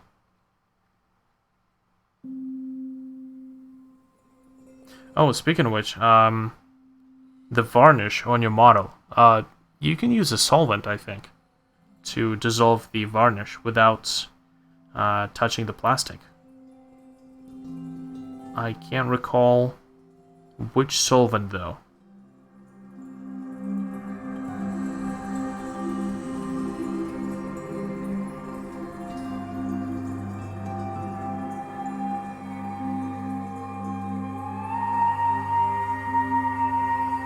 Somebody on the Tau Facebook group, I think it's got about 10k users, but somebody on that Facebook group,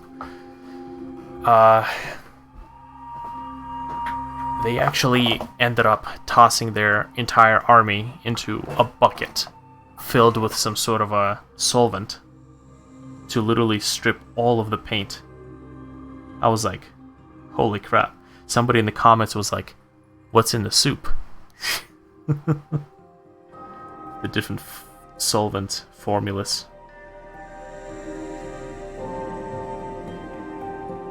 Can I post a link? Yeah, sure, absolutely.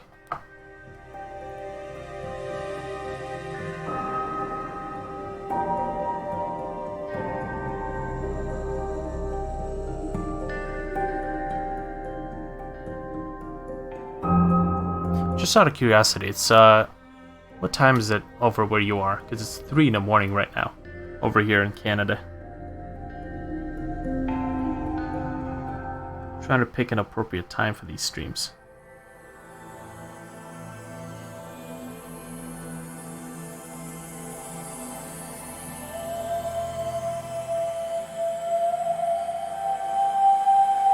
$8 a.m. Oof. Oof. Okay, let's take a look at the link.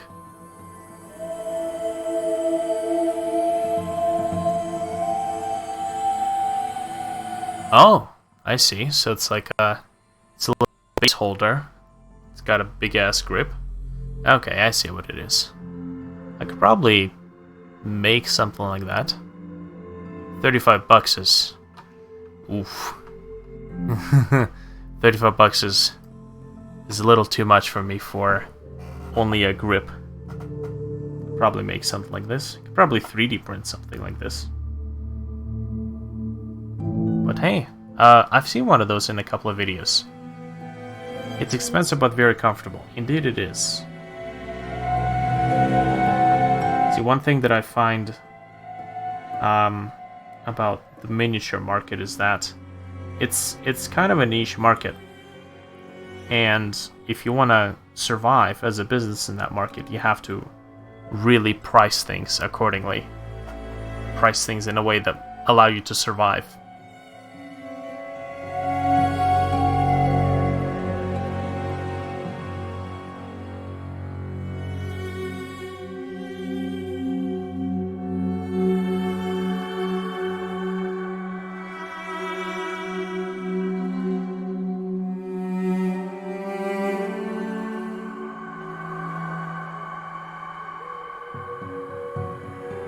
Okay, the hands, I think, can stay black. Maybe. Just the armor plate on the hand. Let me also adjust the focus. And there we go. That's what I want. Or in Games Workshop case, price things to increase profits. I mean, after a little while, you do kind of have to do it. I'm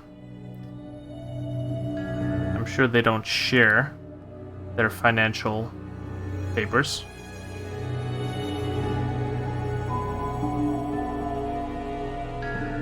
But I mean, I can't really blame Games Workshop for wanting to make a profit. Business is a business. And they're not really running this for charity.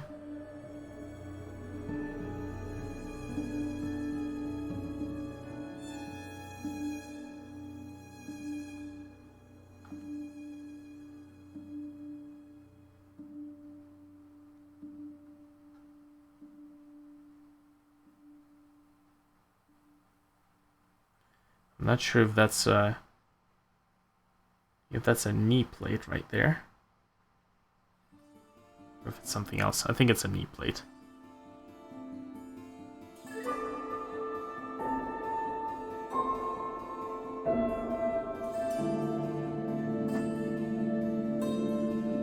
I have a couple of terrain pieces that I'm designing right now. Oh man, I have so much fun designing this stuff. They're very, very creepy looking, and that's kind of what I'm going for. Yeah, let me show you. So I have one of the designs is this guy here, and this was just kind of, ignore the paint. That's just an experiment.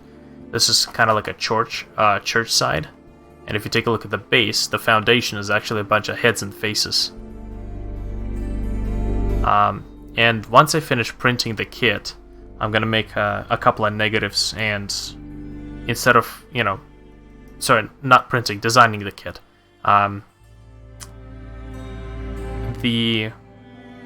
what I'm gonna do is I'm gonna see about milling out the negative instead of printing, because printing is not very efficient. But generally speaking, I'm gonna see about making a mold and casting the resin for these. That's kind of the first piece, and the second one is this guy, just kind of like a fence. Same sort of idea. You got a bunch of faces in the bottom, screaming in pain. I really like the way these turned out. But generally speaking, I'm coming up with some lore for the terrain, so that it's a bit more of a sales pitch for them, where it's this ancient contract. If you're interested in the lore wise, it's like this ancient contract that any civilization can find and uncover, and basically it's like this. The contract that grants the civilization some sort of like an indiscriminate bonus in morale, so to speak. It's just fighters picking up weapons with their limbs missing, and that sort of supernatural power. But the deal with this power, with this artifact, so to speak, is the fact that you have to keep promoting the existence of this artifact and the cause, so that it spreads its influence. And the moment the moment a single battle is lost by, let's say, a sept or a detachment or any army that uses the bonuses of this particular artifact, they immediately lose the bonuses, and this church, the Church of Torment is what I call it, rises in the capital of every planet for this race, and it essentially sucks everybody into the foundation of the church and of the structure. So these like church and graveyard structures just pop up all over the capital, all over the cities, every planet that this civilization went into contact with the artifact. And its basic idea is that if you can't promote the message of the Church of Torment, we will promote it for you by using your bones in the foundation as we erect the buildings. Let me just tone down the volume on my voice. Here we go, just a little bit. Yeah. So that's basically the basic idea of the lore behind it. It's kind of indiscriminate in terms of what world it can be in, so it can be applied to Games Workshop or War Machine or any one of those miniature games. And yes, it's basically a church and graveyard kit. Okay, let's see about painting this in red. As a matter of fact, I think the helmet's supposed to be red as well. So I'm kind of switching the colors here.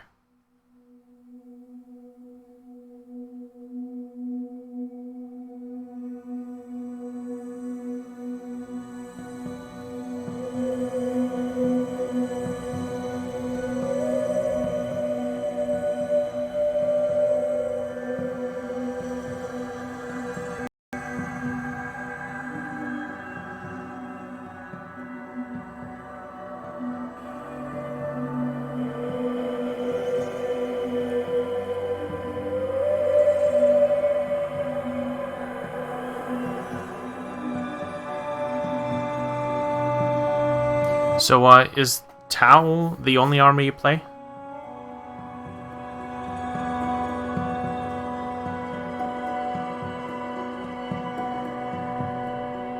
Because, Tim, the other member of this channel, for those who don't know,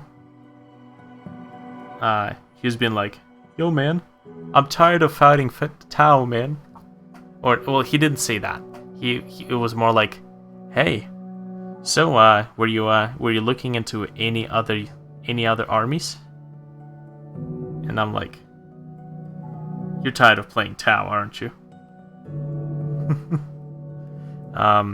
But I'm just kind of trying to get a hang of the Tau so far. I play a lot. Tau is a small detachment. I see. So that meaning what? Tau is a small detachment. Doesn't an army include multiple detachments? Generally speaking, if you wanted to.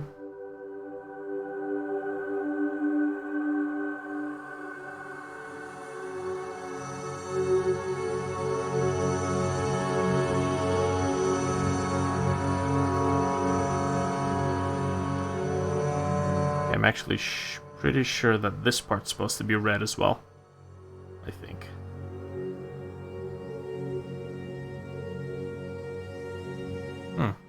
Been collecting for 13-ish years, so I have decent size Chaos and Imperium collection. Oof. Wow, that is amazing. I'm looking into getting Adeptus Mechanicus, just because I like the whole steampunkish look that they have. They're sporting. And that will give me an excuse to use a lot of silver and gold that I just haven't really had much of a chance to use with Tau. Tau just has like so much polish on their armor. Everything is painted. Everything is clean, so to speak. You can really tell it's like a very well manufactured species, so to speak.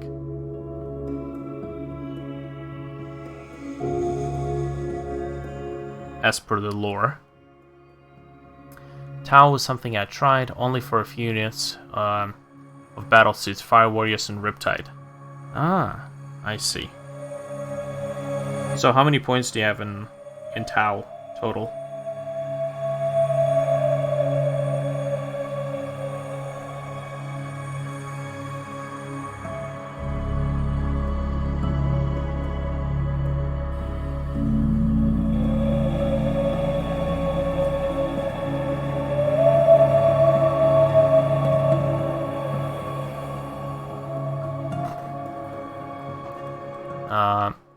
Admech is quite fun to paint, plus you get to use a lot of bright reds. Tau 1500. I see. To be honest, I haven't played enough Tau to really get bored with them. I've only started using stratagems recently. Like, there's so much to the army. Well, to the, playing a Games Workshop army, generally speaking, that it's just like, ugh, so much that I've been trying to take it slow. Only started introducing septs and septs and oh my god, command points. You use your command points on stratagems. Stratagems and sept specific perks, and holy crap, it's like such a night and day. I played my last game. I haven't really introduced stratagems yet. I'm gonna be starting with the next army, so you can tell I'm pretty fresh at this. So because I didn't use stratagems and sept specific perks, it took me. My friend plays Death Guard. He has a bunch of what are they called? Blight Haulers. So a Blight Hauler on his side survived 2 Storm Surges, 3 Riptides, and a barrage from a 9-piece of crisis suits with like missile pods and pulse rifles, and it's like not pulse rifles but ion rifles or something. Oh my goodness, it was embarrassing. All because I didn't use any stratagems. But I'm looking forward to trying the next, because I posted that on the Tau Facebook forum, and a lot of people gave me a lot of hints about the stratagems to use, mainly the focus fire ones, which allows me to, I think, get a +1 hit roll for the units who are targeting the same unit. The Tau units, they're targeting the same unit. And there's a bunch of other perks that they've recommended that I use, and when I read those perk descriptions, I'm like, holy crap, this would have turned out quite different. But the interesting thing is that starting with the next battle, he actually said that he would bring more Blight Haulers instead of things like Poxwalkers, because I can deal with Poxwalkers. I can destroy them pretty quickly. And half of my army is not even infantry, so he can't convert my infantry into more Poxwalkers, which is something he was really kind of angry about.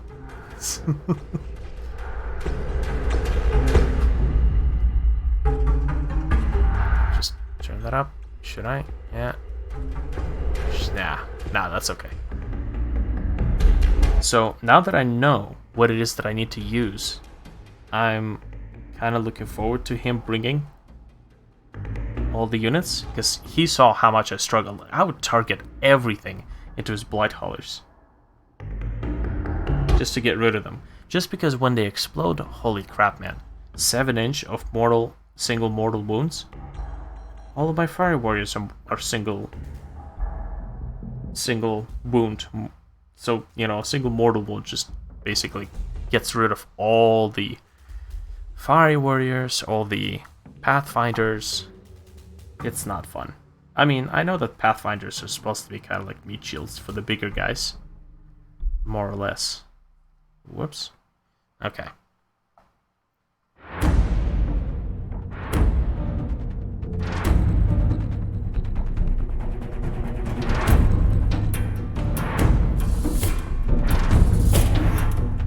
So it wasn't the Tau that you got bored of, it was the gun line and people hating playing against them in the local area. Oh man. I haven't really played competitively against other people, besides my friend.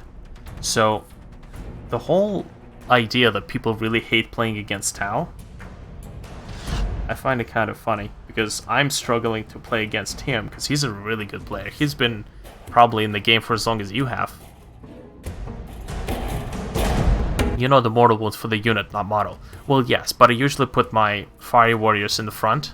So, by that point, like, I would have run out of drones, or I would have something like a grav inhibitor drone, which is fantastic for countering Overwatch. Just lets me, you know, if they fail Overwatch due to my grav inhibitor drone, it's just me taking free pot shots at them, which is hilarious.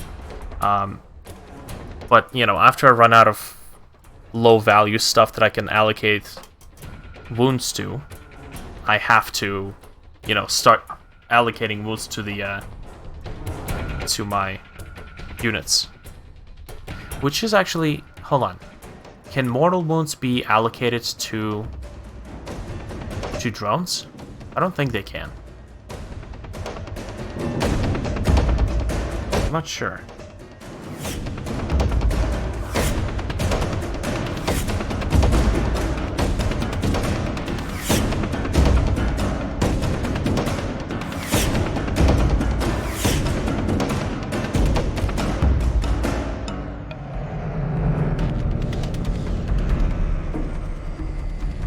The one thing that I struggle, as long as it's in the unit. Well, you know what, actually, I didn't really think of that. Yeah, you actually do bring a good point, so I could very well just allocate them to the drones. Ooh, okay, this changes everything. Oh, I'm not afraid of poxwalkers anymore. I'm just gonna get myself a couple of shield drones to roll behind all of my infantry, and yeah, within 3 inches, drones can take hits. Although, hold on, no, I'm talking about that would mean that I have to be able to allocate mortal wounds to drones, and I'm not sure if you can. And I am trying to keep it, you know, more or less battle legal, or what's the term when you keep your units according to the rules of what a unit can have. So you can only put so many. Oh man, horror music. Let me go to the ambient stuff. Okay, here we go. Yeah, so you can only have so many drones in your unit. As long as it's in the unit, or to the model closest to increase charge difference. Battleforged. Yes, I think that's what the term is. So if you keep your units battleforged, so only using as many units as the codex tells the unit can have, that's kind of what I'm trying to stick to. If anything, I actually have a couple of units that I'm short. Like, I have a Storm Surge detachment that doesn't have an HQ in it, so I mean, it's a little bit better than having an extra unit. But yes. Rule of 3. So generally speaking, you know, let me actually post this on the Facebook forum. Let me see if people might tell me if we can allocate mortal wounds.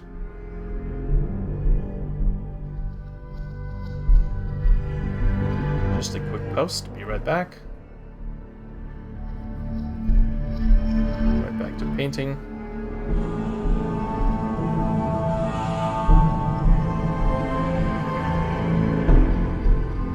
Okay.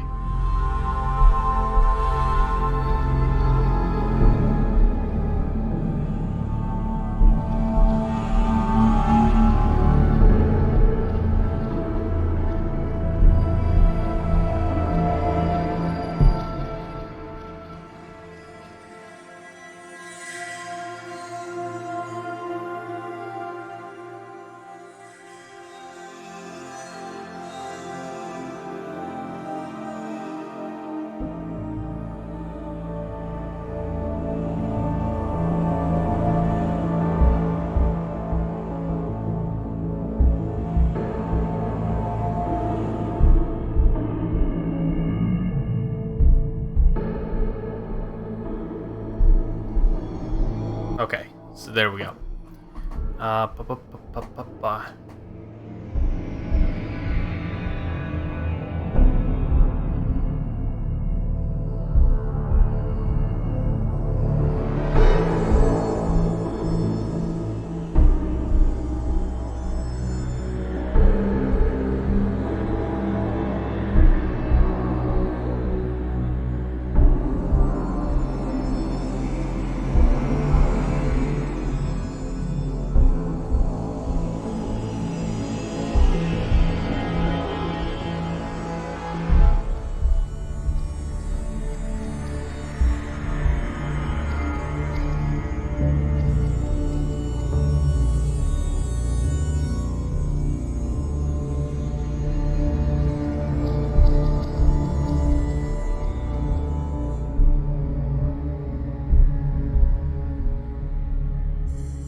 Okay, here we go.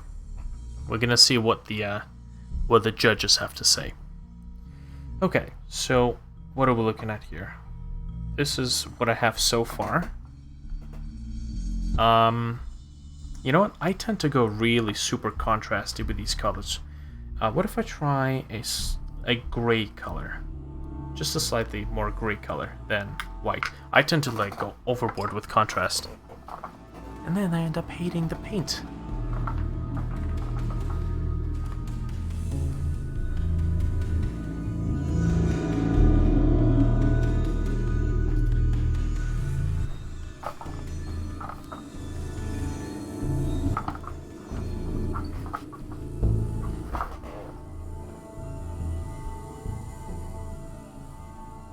Okay.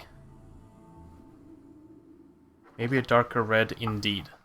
I tend to go way too saturated. I gotta play with colors more.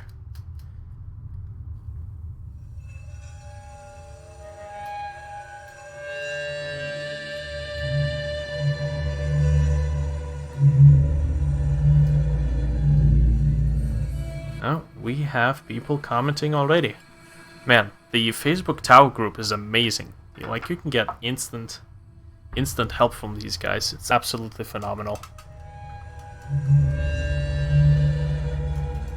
Last I played, when almost every unit could take drones in the unit. Yes, I mean, that is still the case. What I mean is, like, a set of Pathfinders can take an assault drone. Let me just fix that up. Okay. They can take an assault drone. An assault drone can take one additional drone of its own. So I have a grav inhibitor drone here. Or actually it can take two additional drones. And the Pathfinders themselves. So here's the one for the assault drone. And the Pathfinders themselves can also take 2 drones. So technically, I have maybe like 4 drones that I can make use of here. Technically, this one I should really move him to a different unit, because there's like only one. Not even. He's actually in the wrong unit. I don't have any weapons that can take advantage of the accelerator. Huh. That's why I love contrast paints. Makes me love having contrast on my models. Even did a slightly different shade of blue, and each of my 40 blue horrors. Oh, Jesus. Okay, let's see about a darker red. And a slightly more gray. Okay, you can only put attacks that can make a wound roll on a drone. So mortal wound means you don't roll a, hold on, what the hell? What did I just ask? Yes, somebody says you can only put attacks that make a wound roll on a drone. So you can't make a wound roll on a mortal wound, or a save, I guess. Okay, we're gonna have to see for more answers on that one.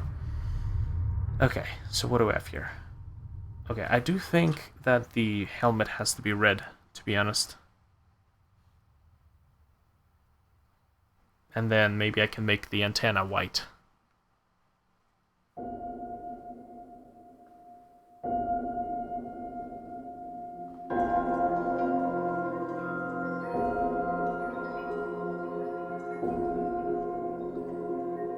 Okay, let me actually adjust the focus.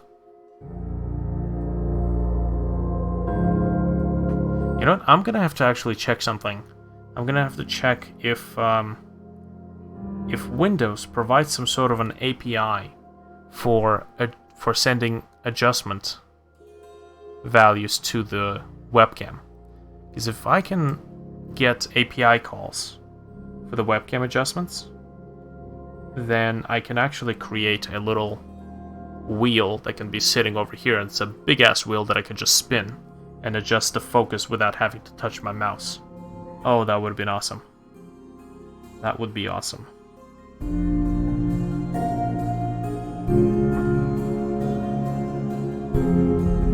I need like a mouse pad that I can put my wrists on.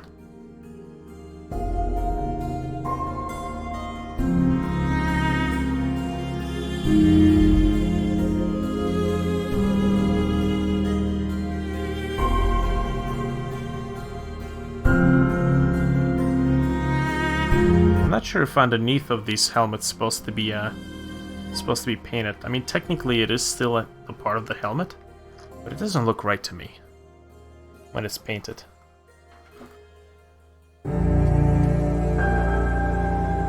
That's why I love contrast paints. Makes me love having contrast on my model, even it's slightly different shade of blue. So when you say contrast, I'm guessing it's kind of like a highlight color.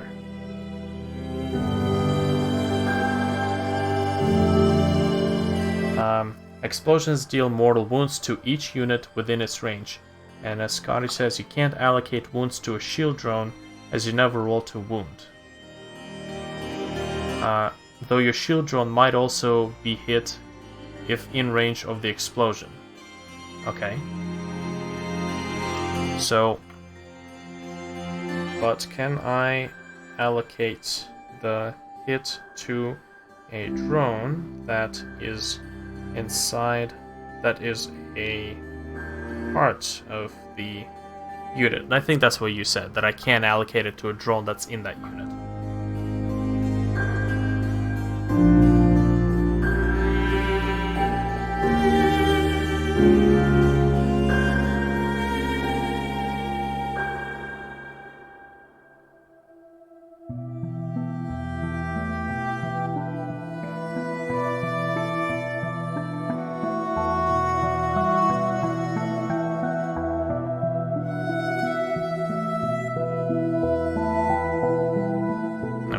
I think that should be plausible for the assignment.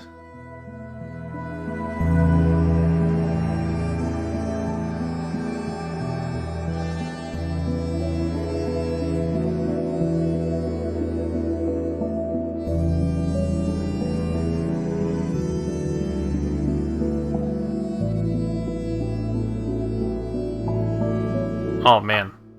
I do not do well with washes. Like, I see all these amazing wash works that people do, but anytime I try to use a wash, it looks like a deer pissed all over my units. I swear to God, it just makes all the clean colors look dirty. Maybe I'm not diluting it enough. a lot of people say, oh yeah, after you do a wash, you gotta, you know, touch up on the colors. I'm like, shit, man, do you know how much time that takes?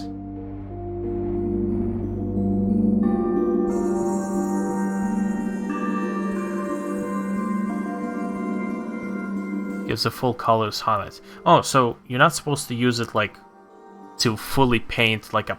It's not something you put on the primer as if it's a base paint. It's like something to just touch up to give it a more enhanced look. Is that what it is?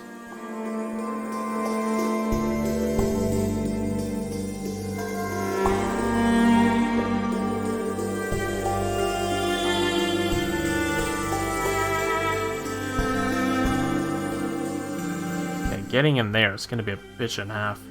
Oh, Jesus Christ.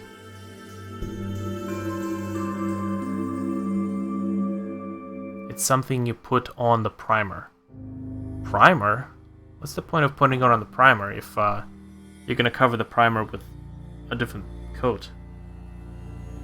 Unless that's for the cases for like if you're planning most of your enemy, or sorry, most of your unit to be black and your primer is black, then yeah, maybe.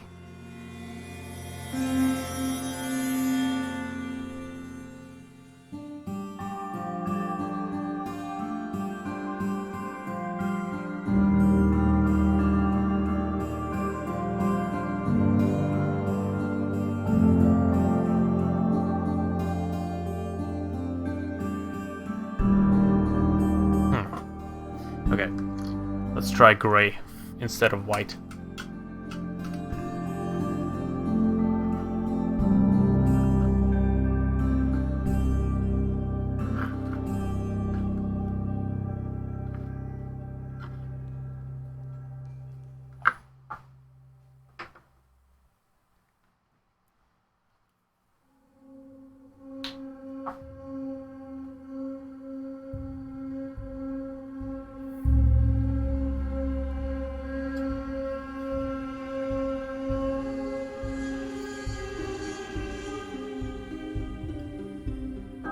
Very little black. I usually spray bone or gray on models now, just because gold shows up a lot nicer over those than black. Yeah, that is actually a good point. Whenever I paint just, you know, concept art or anything really, backgrounds, I usually work with the middle gray instead of painting over white or over black. It makes it a lot more convenient and easy to get values right. So I haven't really thought of doing the same thing for, say, the miniature painting, but the same rule should apply. It's your perception of what is the brightest bright if you're painting on gray versus if you're painting on black. And it's not until you paint it when you really see that you screwed up, so to speak.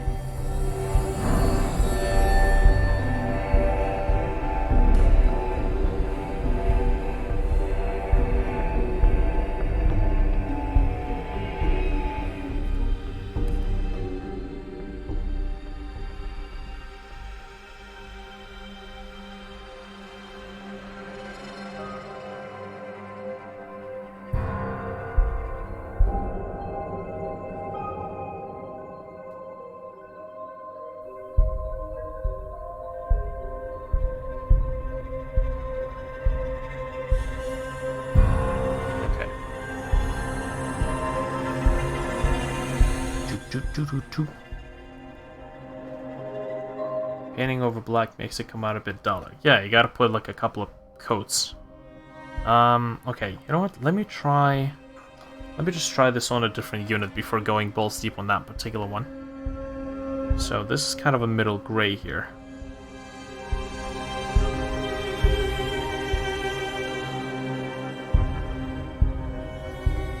I think you said something about using like a camo patchwork, camo design, where it's white with gray patches.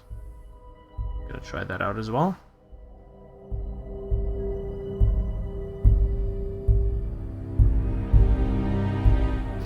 I really need, like, a lamp coming over my shoulder. God damn it. Get back here. Yeah. I really need a base holder.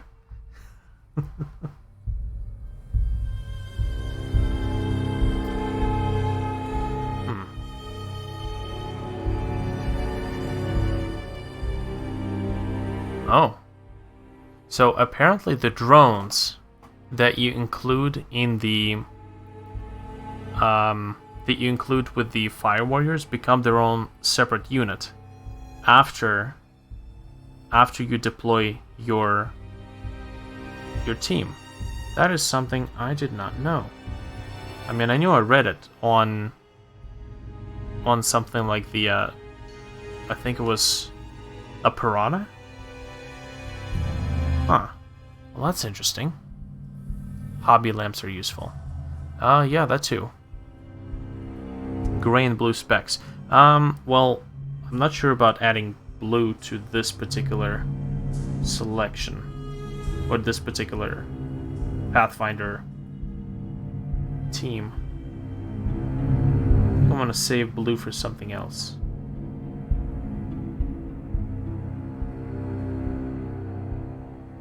Something about cold colors on Tau that I'm not really all that sure about. Okay, I'm using the thick brush, that's why I'm having so much trouble. Holy crap.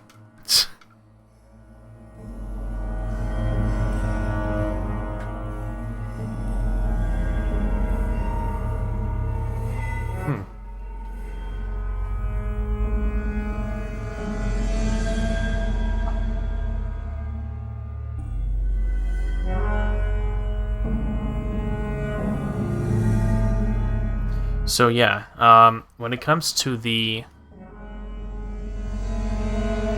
allocating wounds of something like a Blight Hauler,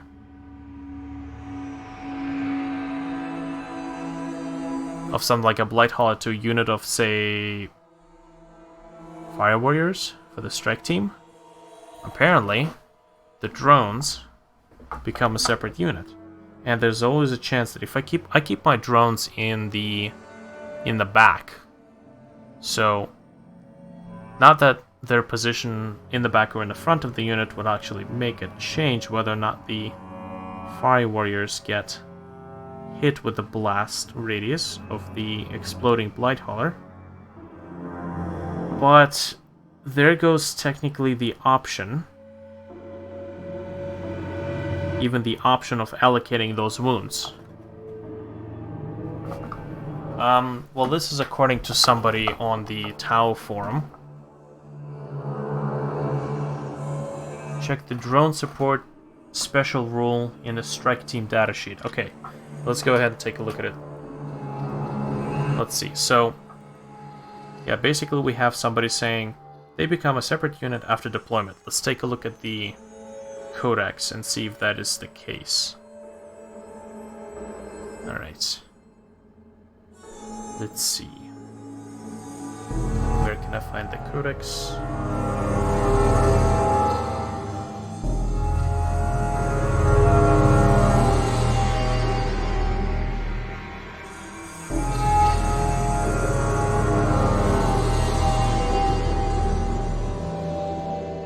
Alright, so we're looking at the strike team.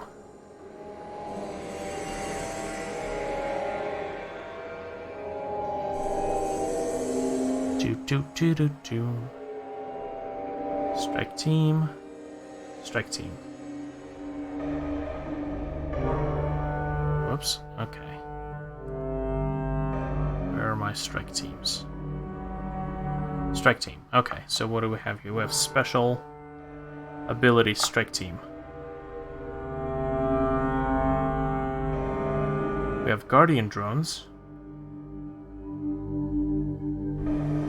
Huh. Fascinating. So we're looking at a unit. No? No, Jesus. Okay, where did they say the thing was located? They said it was check the drone support special rule on the strike team. Drone support special rule.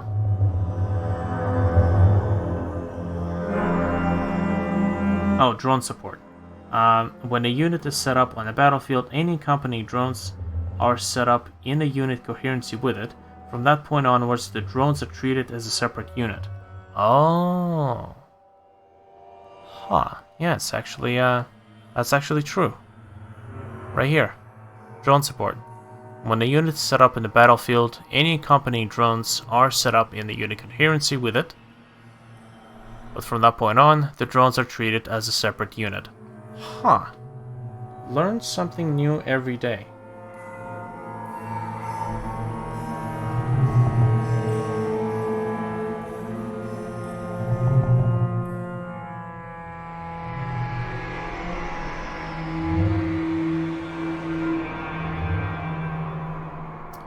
Okay, so can we still assign maybe units from the same unit?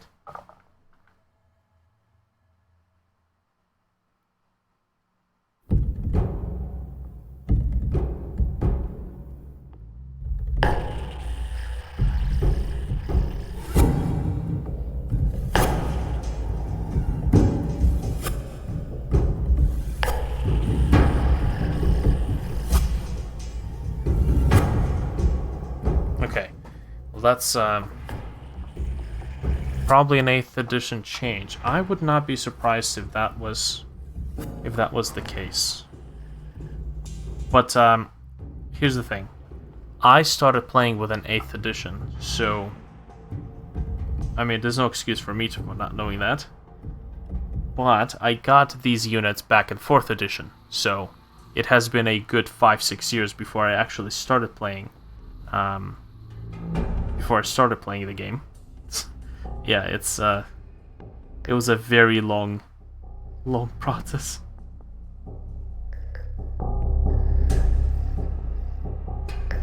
So many years I could have been playing the game. Because once I tried it, oh my god. I love this game.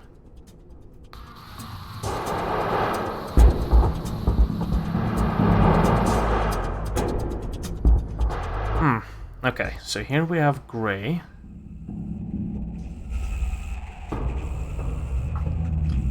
And here we have white. I do like the white and the red. I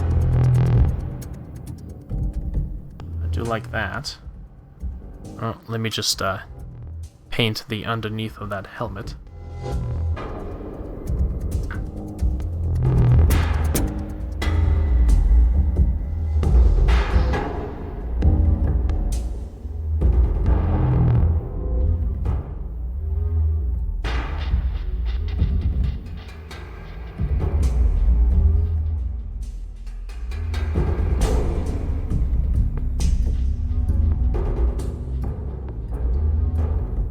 Man, that's kind of a bummer. That the unit of the drones become their own unit. No more assigning wounds. Mortal wounds at least for the explosions. Yowza.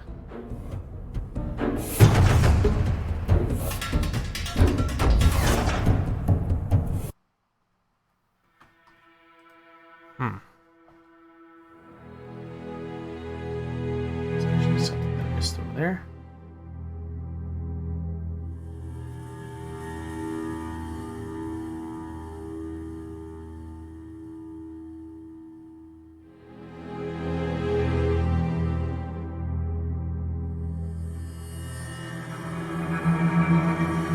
Cool.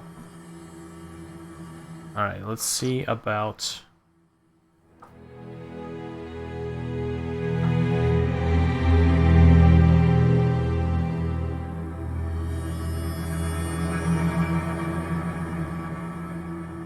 Okay. I guess we can put some gray in here. If anything, I'll just paint over it.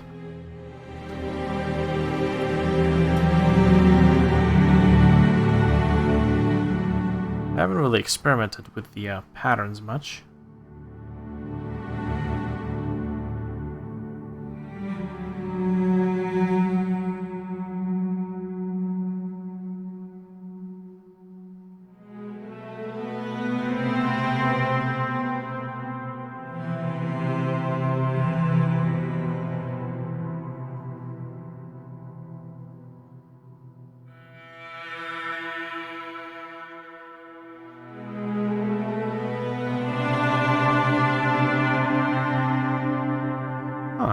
this adds a whole new dimension.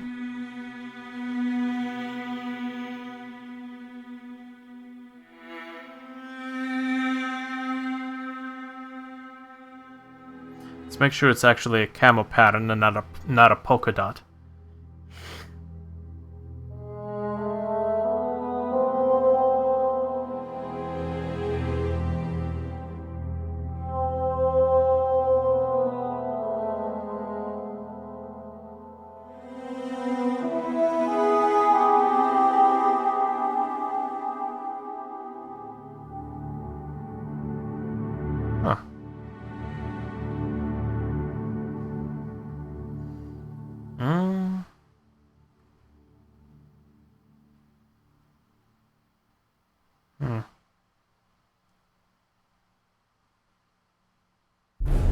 I don't know.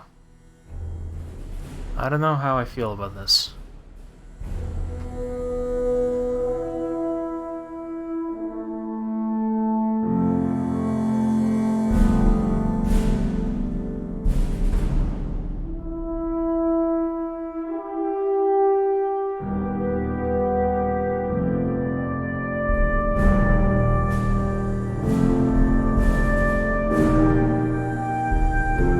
Could be just my pattern looking way too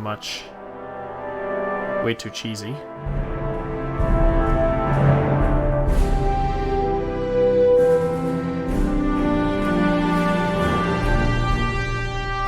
What if I try red and gray for this one?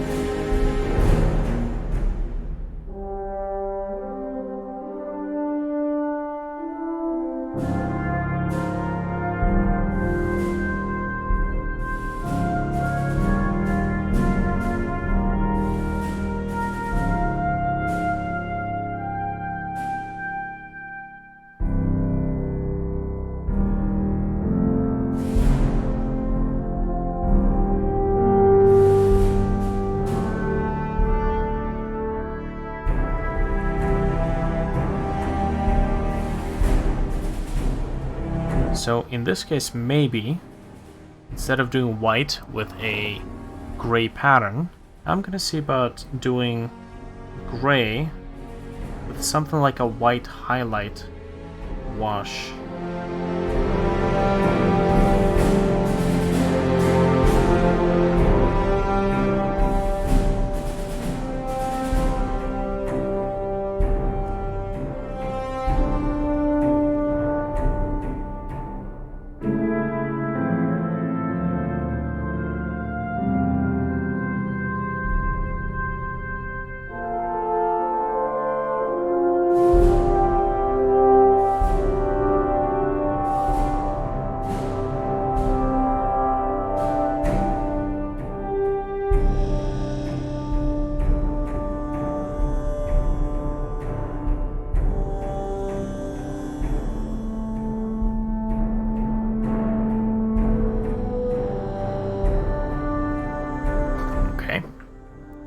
I mean, this looks less in your face already with the gray instead of white.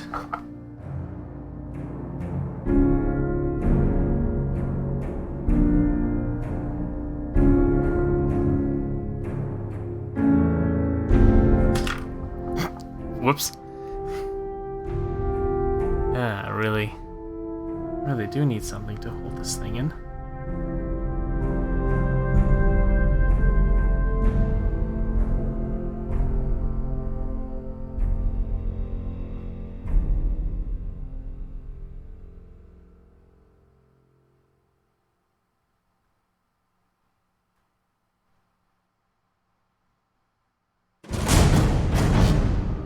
Battle music.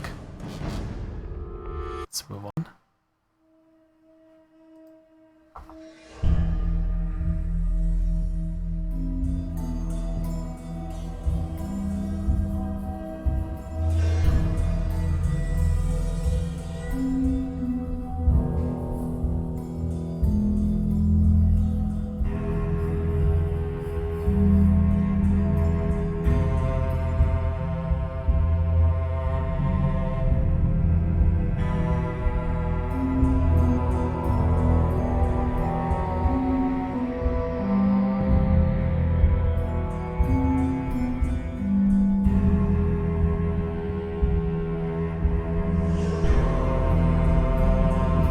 Oh, you know what I should have done? I should have kept this white and tried with a gray wash. And instead, one of the other units, that one right there, that's gray, that one I should have tried gray with a white wash. Because I see two types of washes. I see washes that highlight, and I see washes that darken the crevices. The ones that highlight are kind of interesting. I'm not sure how to apply those. Like there's a fold. Every single fold, or every single time there's a fold, it would have some sort of a slightly brighter highlight on it. Absolutely no idea how I'd go about doing that. Let's see.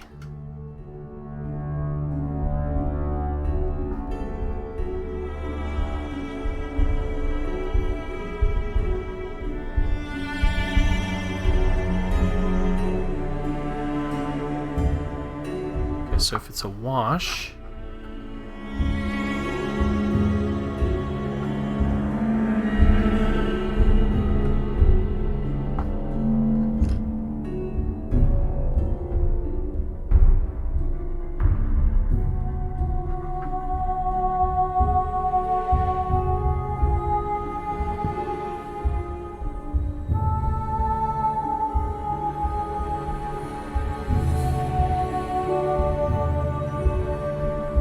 Never get the dilutions right for the washes.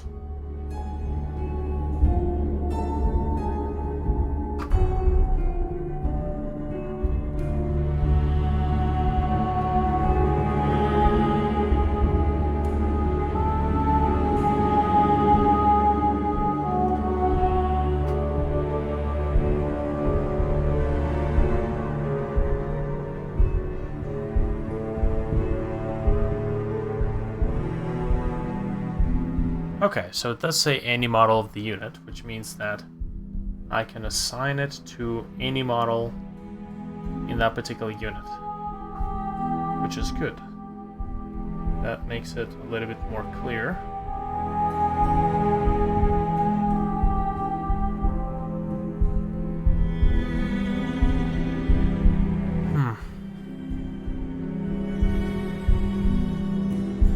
Okay, is this dry? More or less. Okay, let's try this out. I believe you're supposed to use some sort of a big brush for this, don't you?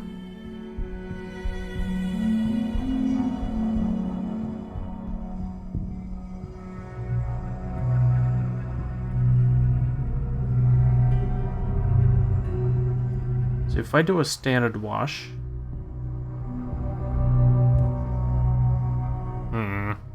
Yeah, that's way too strong. Although, I don't know what it's gonna look like after it dries up.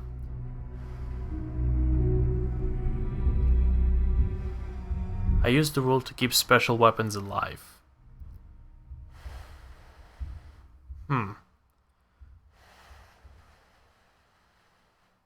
Gonna watch my show back in a bit? Yeah, absolutely. Thanks for dropping by.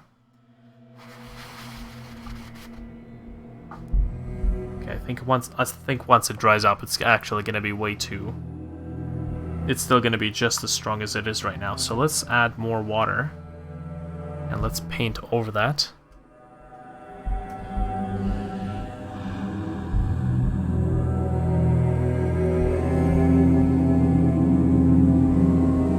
Yeah, whoops. That is way too much liquid. Holy crap. Where are my napkins? God damn it, I don't have any napkins. Okay.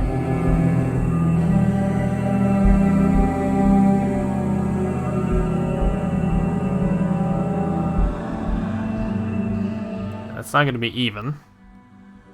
We'll check on it in just a moment.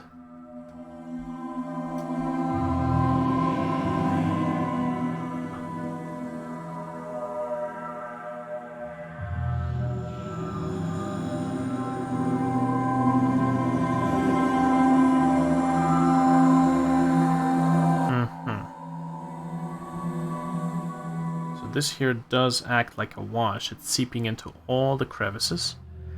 Actually,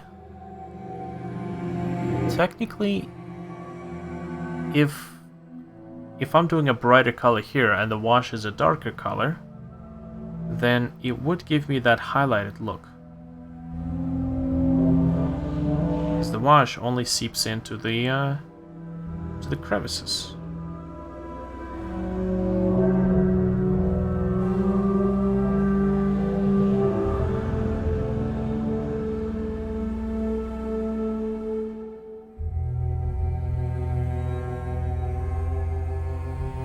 Gotta know about that one.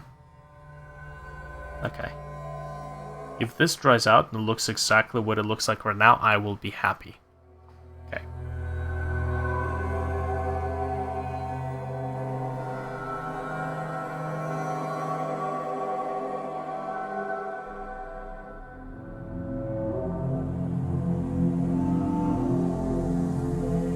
I'm just gonna leave this alone for a little bit. Okay, that's that. What about this guy?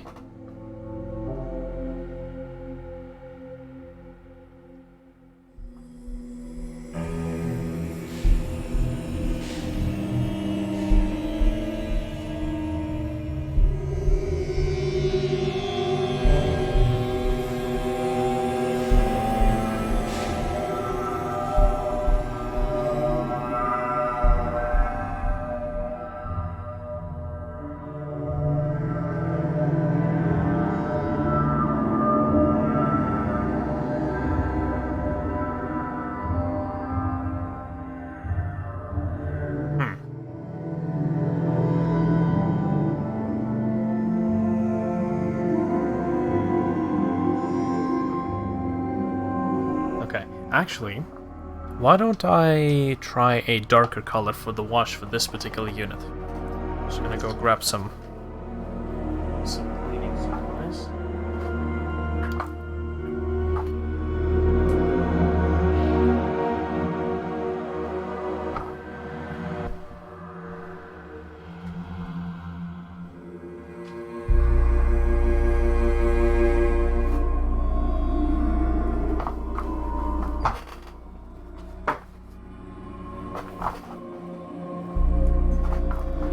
Have our test.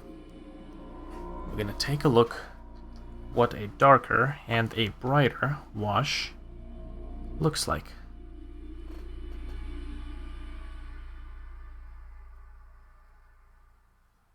I'm actually washing away the paint, the base coat. Okay.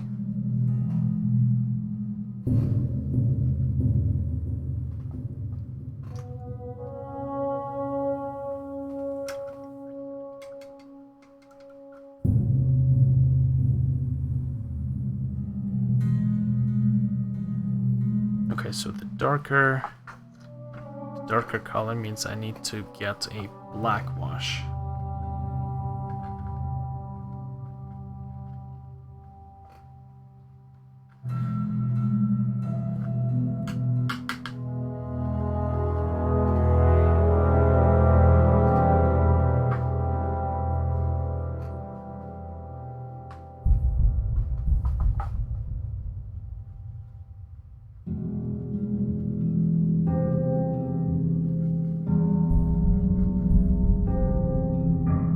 Okay, that looks darker on the camera than it does in real life, so I think.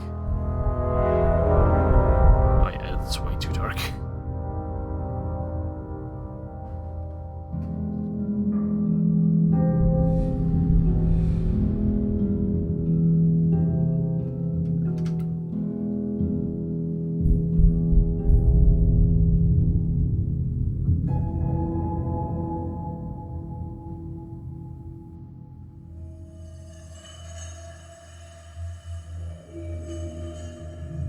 That's mixing it with the paint, so gonna have to wait until this guy dries up a little bit. Let's paint another one with gray, and then we'll come back with a black wash.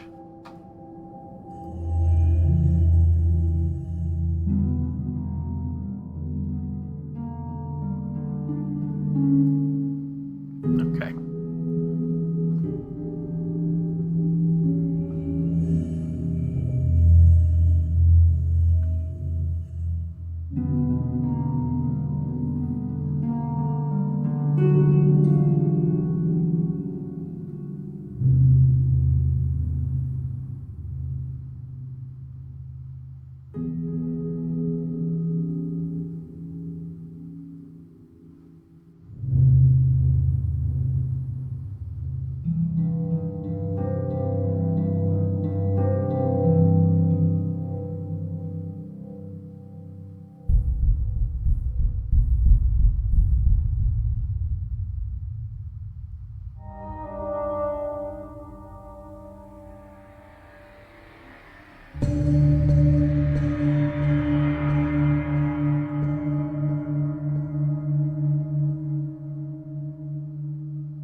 this guy's face has to be blue. Because, you know, Tau.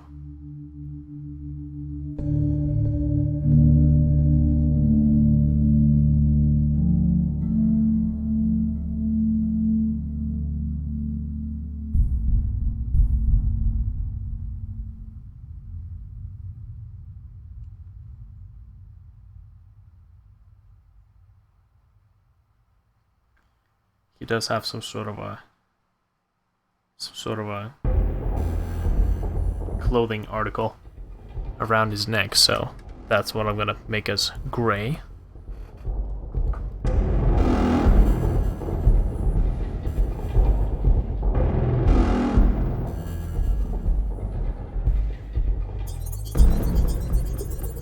Okay, let's make sure that his gun is of proper black color.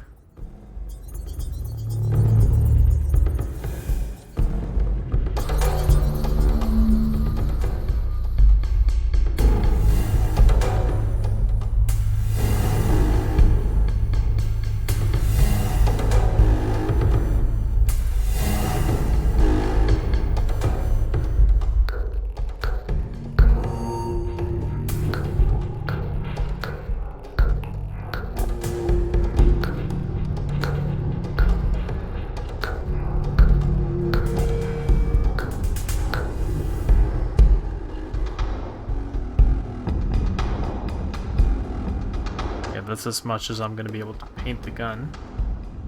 Let's just leave this guy aside. Let's take a look at this guy who's drying up right now. The whitewash. He's going to need to dry for quite a bit longer before I can assess those changes. And this guy who is... Whoopsie. Who is kind of losing his gray due to some stuff.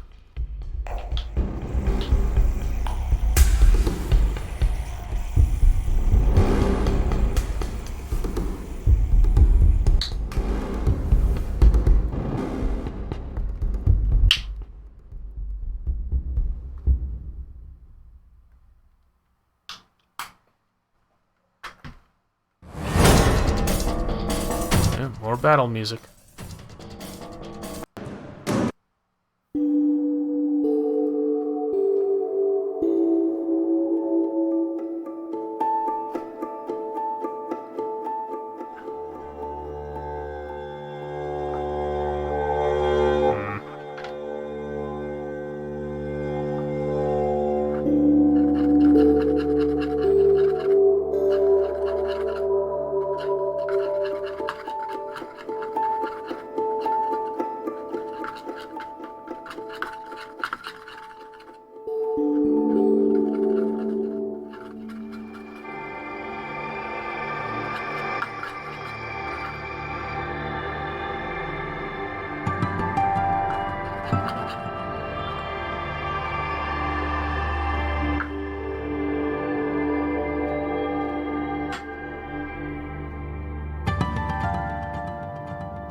This guy got his gray back.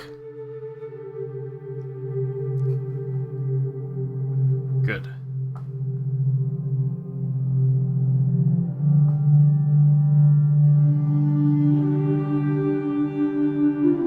I should get myself some sort of a PC fan, just so that I could dry these guys out faster.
Okay.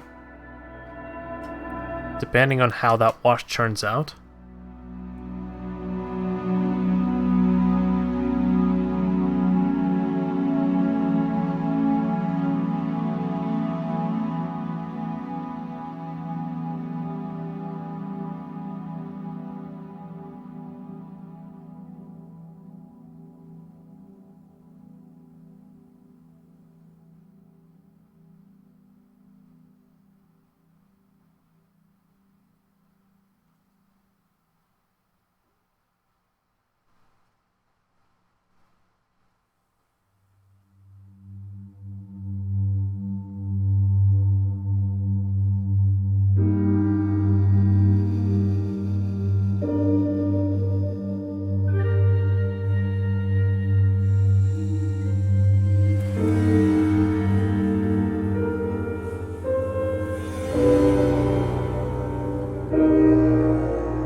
We are still due to try a darker red, I believe.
I think this town warrior's Italian. He's like, "What are you doing?" Bastardo, you point that thing at me?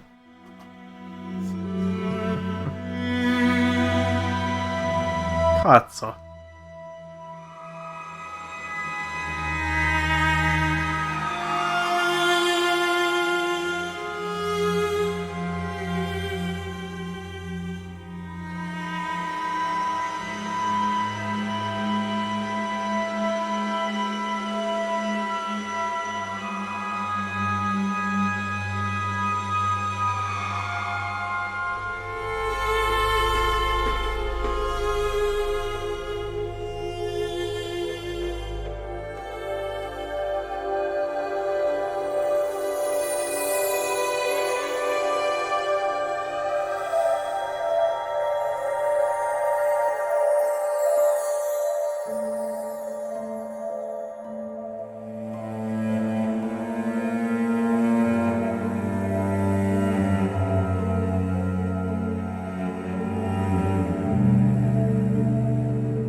What if we go with a brighter red before going darker?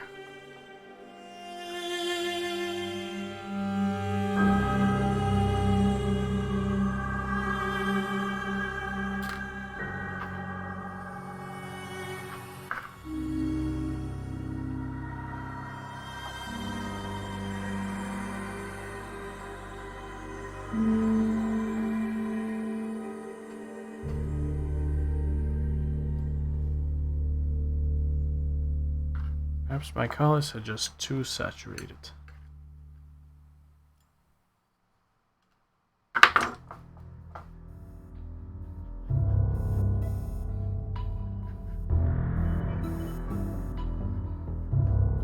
Looks like warm on white is gonna give me a very, well, very pinkish color. And we'll see what it looks like. Maybe even.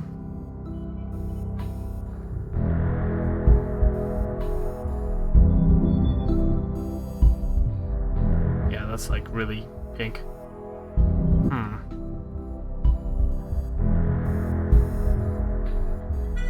I mean, technically, it would be good for highlights.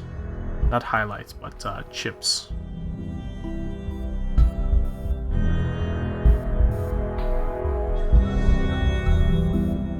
That's way too much. Pretty Marines. Ah, Jesus.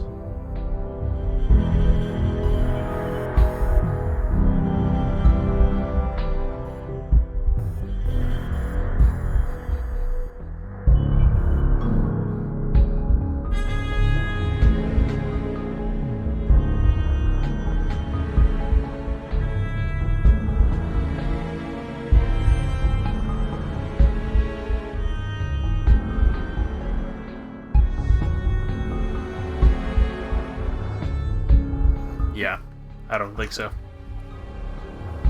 I don't think so.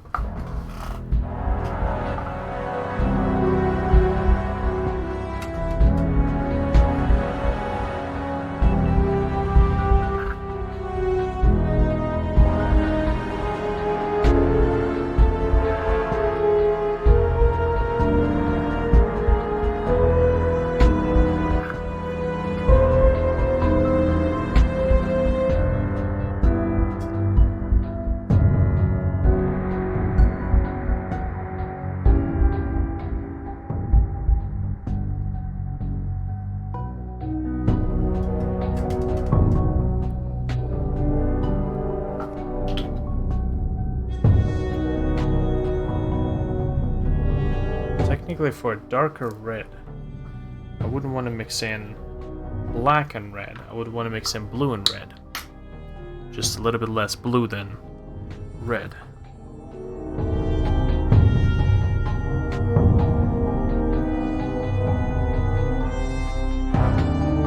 Mainly because black will desaturate the color. Black is going to desaturate red, which is not what we want.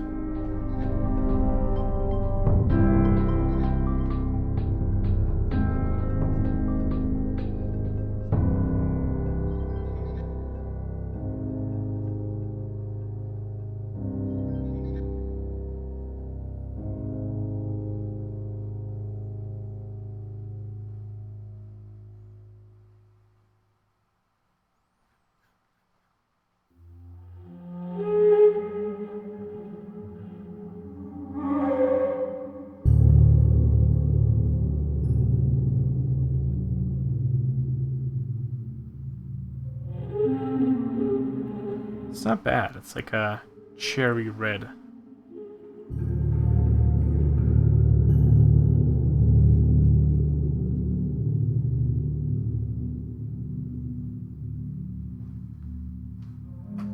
Yeah, I gotta work less with super saturated colors. Gotta try this stuff more.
Maybe.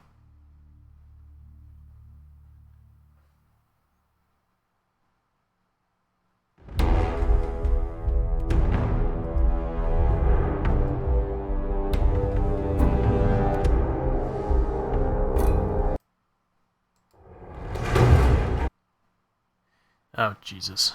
That's not what I wanted to do.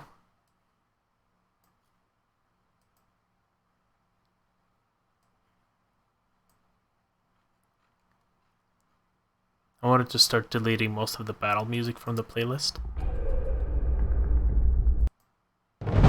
Combat ready, yeah.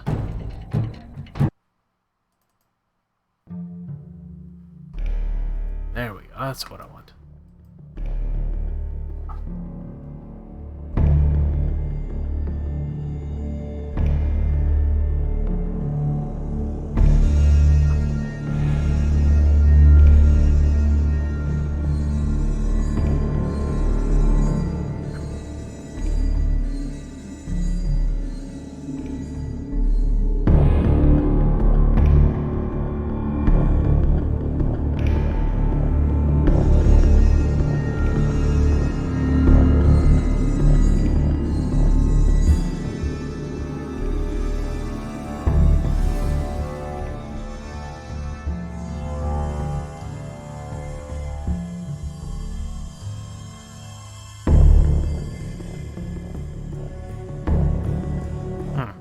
I mean, if I make it less washed out next time I mix the paints,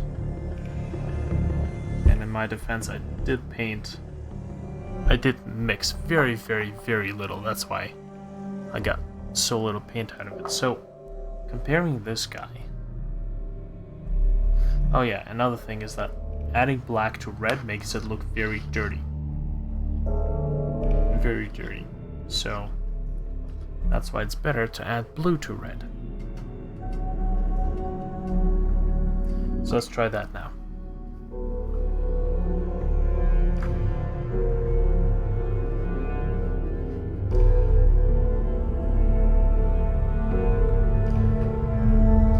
And take a little bit of red.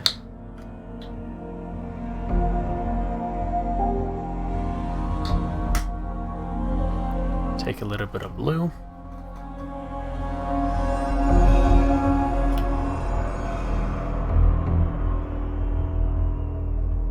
Technically, in even amounts, that should give me gray.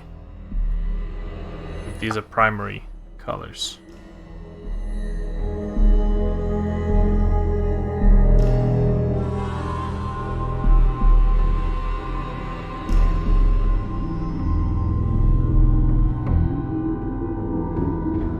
And I know people are screaming that blue and red make purple.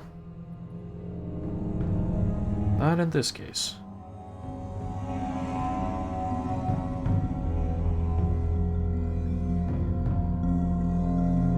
Of course, it's not going to be fully gray.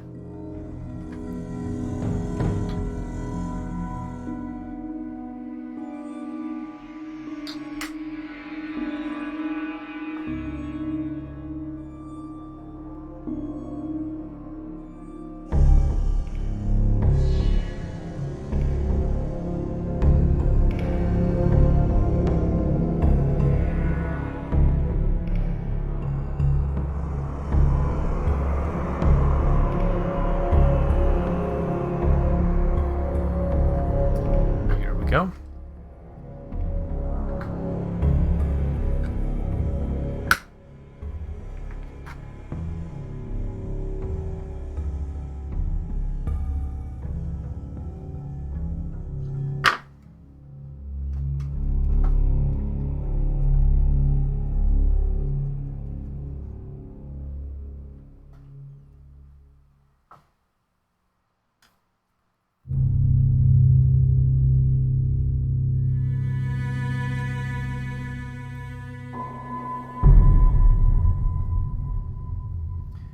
These are Pathfinders.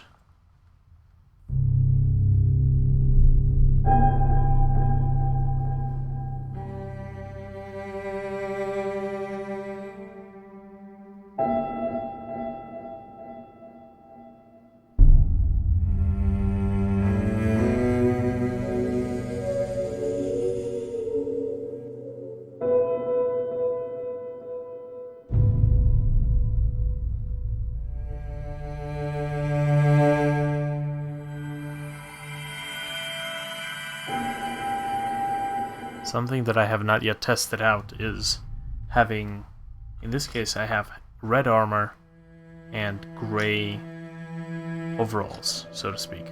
In this case I should, well, not in this case, but on another model I should test out white armor with red overalls.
Maybe.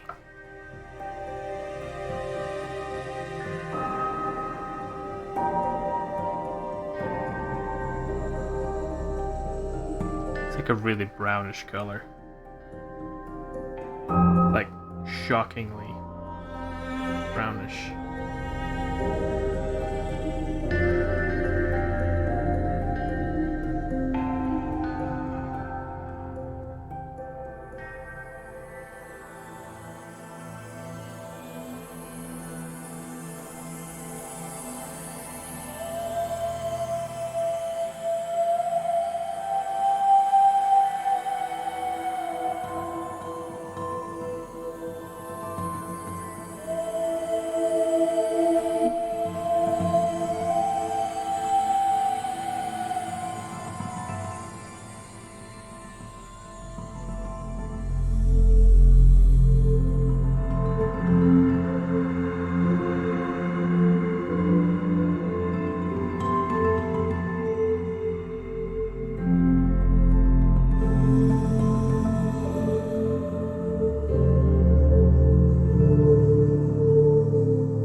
How's the painting going? Well, I'm trying out a very, very dark red. But I think it's I think it might be just a little too dark. It does look nice. In terms of me definitely looking into experimenting more with desaturated colors.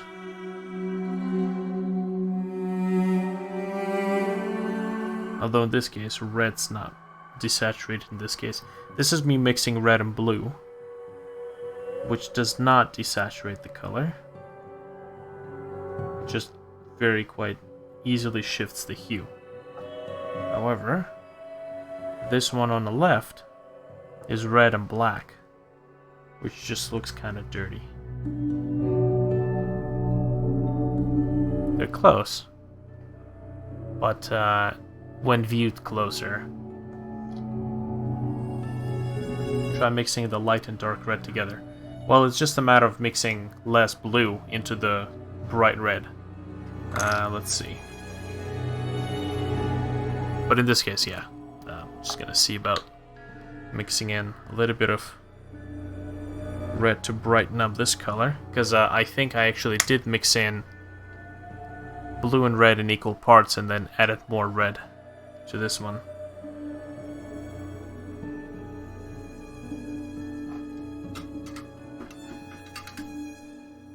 Okay, let's see.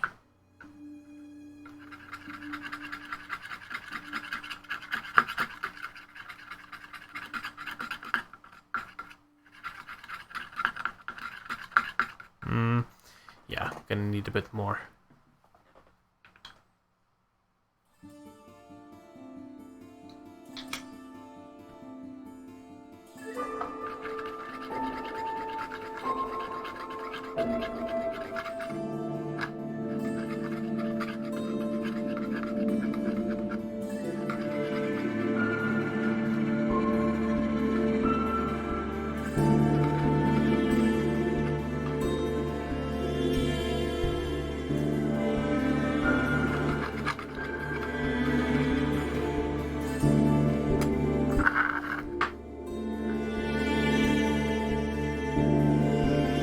Here's the actual red, and there's the slightly darker red. So I'm going to try that out right now.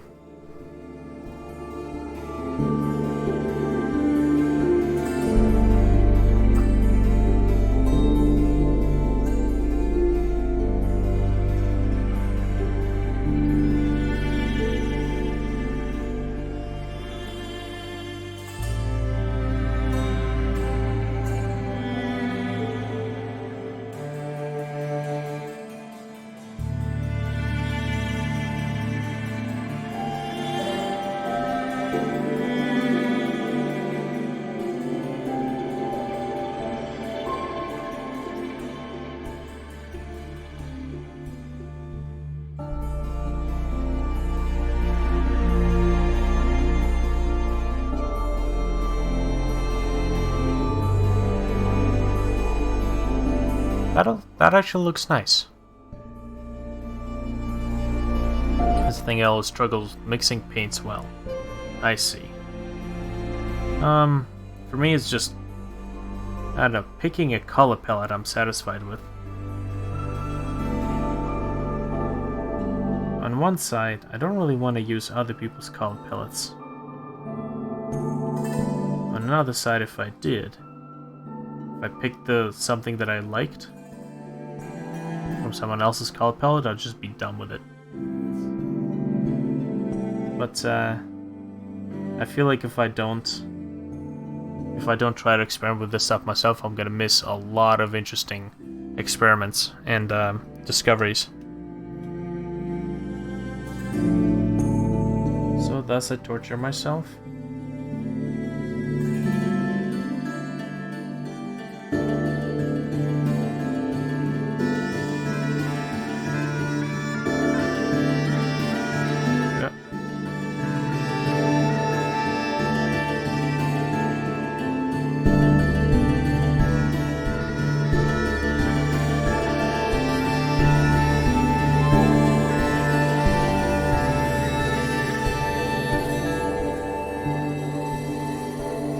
Not bad.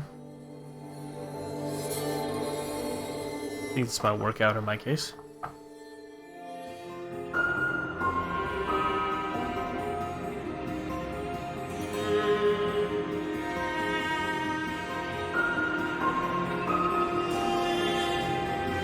Totally forgot I had black on that brush.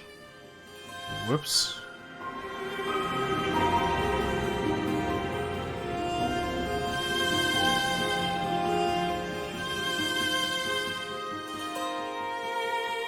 Have you seen out of the 4 Guardians, Gears of War, oh Jesus, Gears of War, Games Workshop sells cheapest kit I know, off and perfect for testing.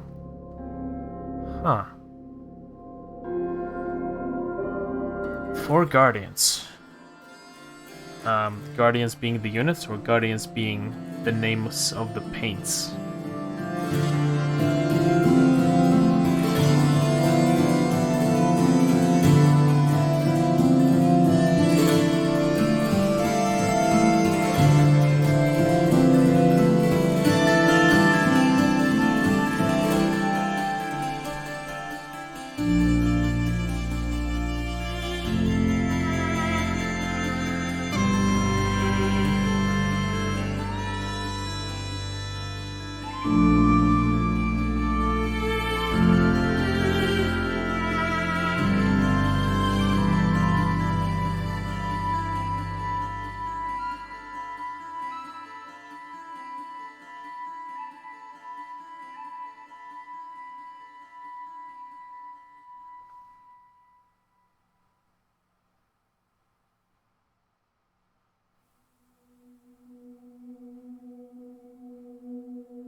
Detail brush would have come in handy right about now.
It'd be kind of interesting to have chips of yellow or chips of orange ochre, kind of show through the sides of the red, as if the red was painted over the standard Tau color.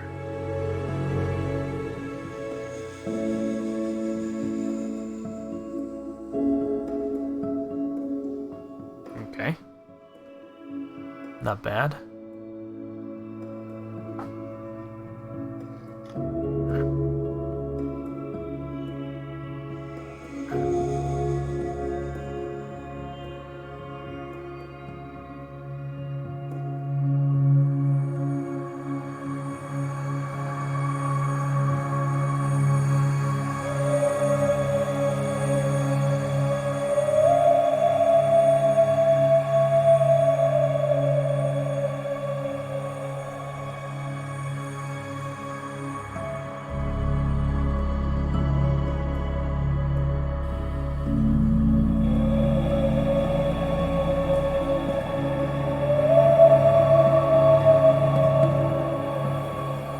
Okay, that's this guy. Now, can I take a look at the one guy with the wash? Where's the one guy with the wash? I don't see the one guy with the wash anymore. No idea where the one guy with the wash... Oh, there's the guy with the wash. The wash looks kind of meh.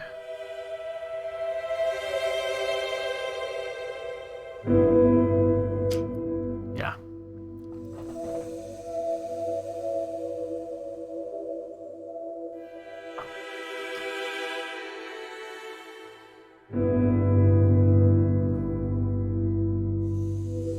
Okay, so let's go and try the one thing I was trying before, where it's red and white. Except this time around, it's going to be the red that I've come up with just now.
Oh yeah, I need one of those base holders. Also, let's not keep the color palette to like directly underneath my painting area. Okay, that's fine.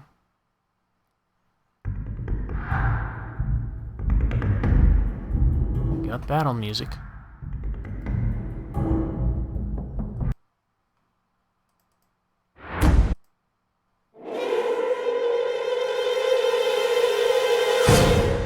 Yeah, let's just go to. Yeah, we can take that.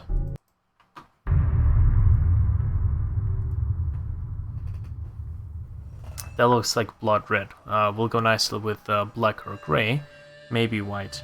Yeah, I'm just checking it with the white.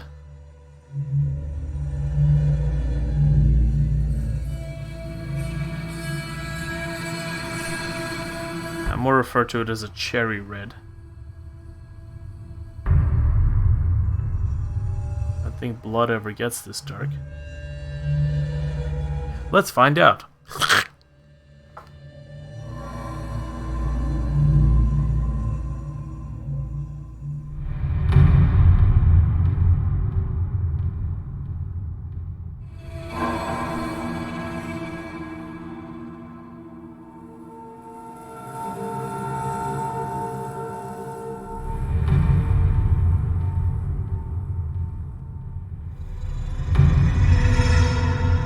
Be like a snow tactical camo.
Exactly a blotch.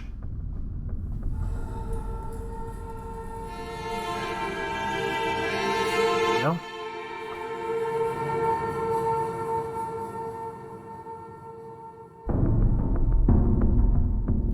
That's mixing in, that's not good. Let's go to the other side, we'll come back here after a little while.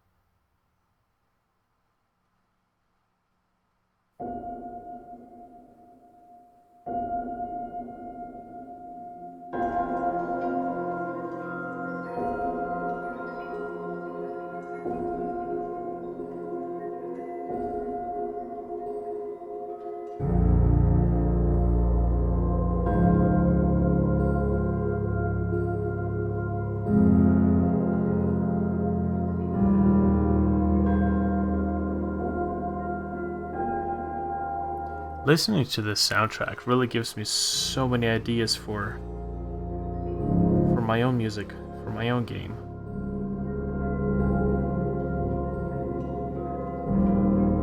Inspiring.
not too bad. The gun, though. The gun's got to be changed. And I'm thinking maybe on one of these I'll try to use blue. Dark blue for the gun instead of black.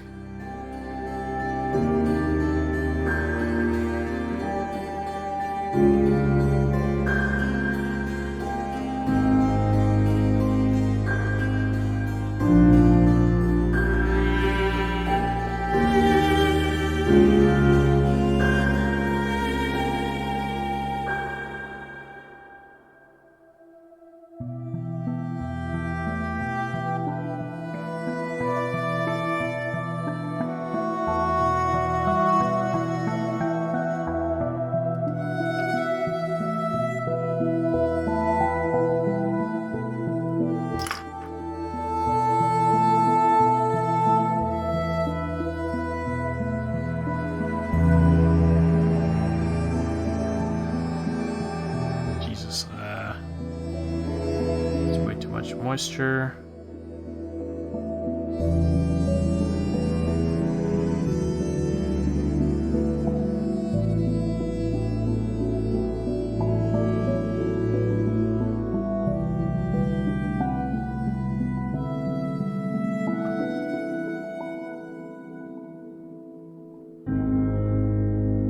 Yeah, I don't know. I'm gonna have to play around with other stuff.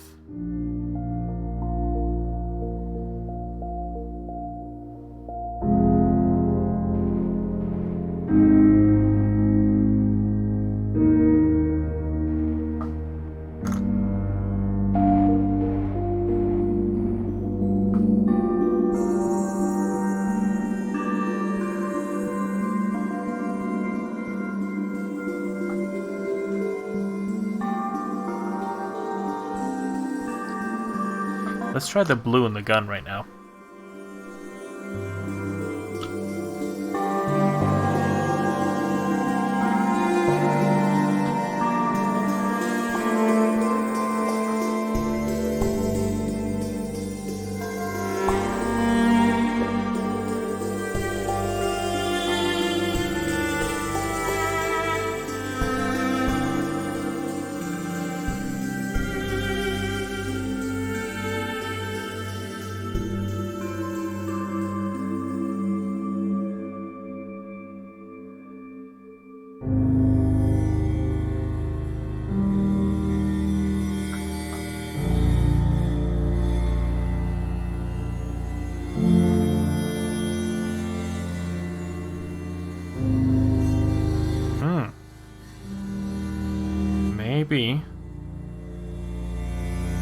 Maybe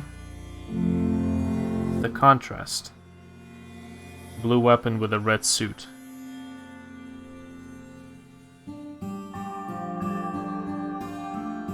I think that's what I'm liking.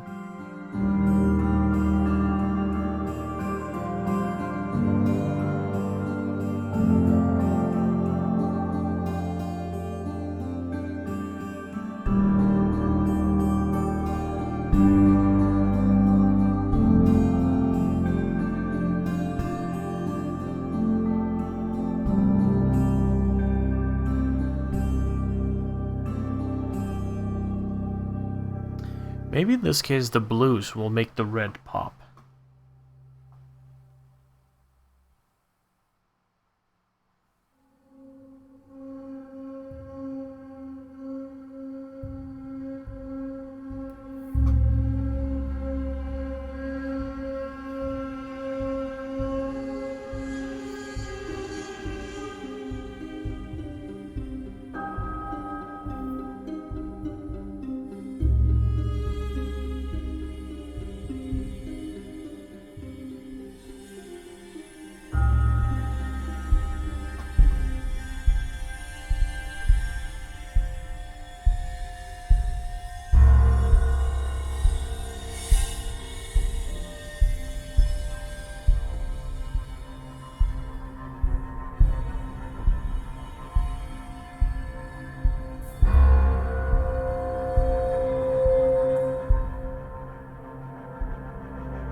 maybe. Just might work.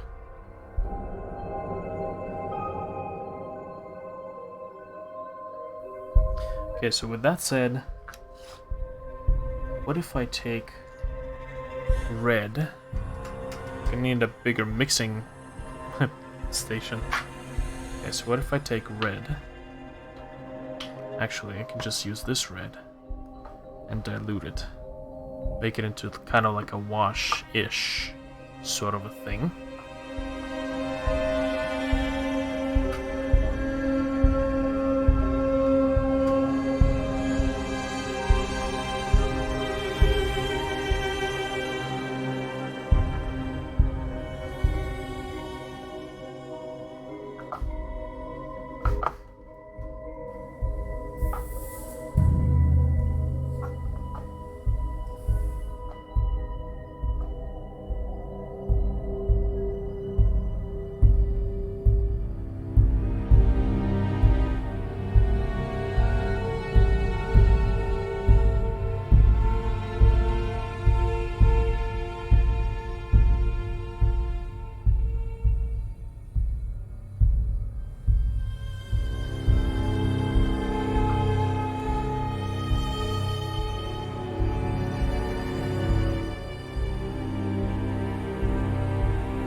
See, that's way too strong.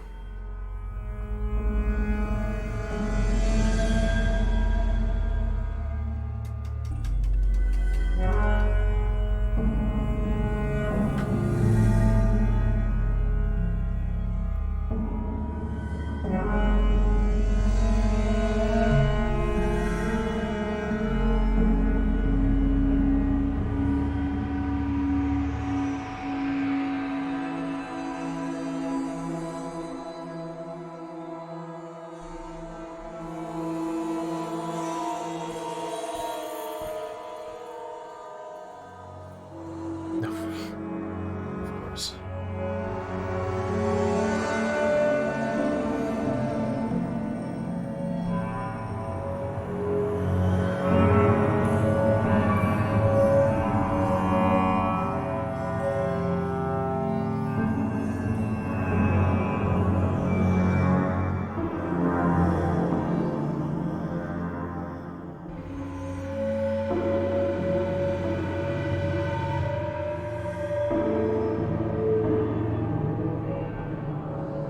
Okay. I'm gonna see what this looks like tomorrow. I'm gonna call it a day. I think I've had enough for today. We'll continue experiments in the next one. Okay, that's it. Thanks everybody for dropping by. We'll continue this next time.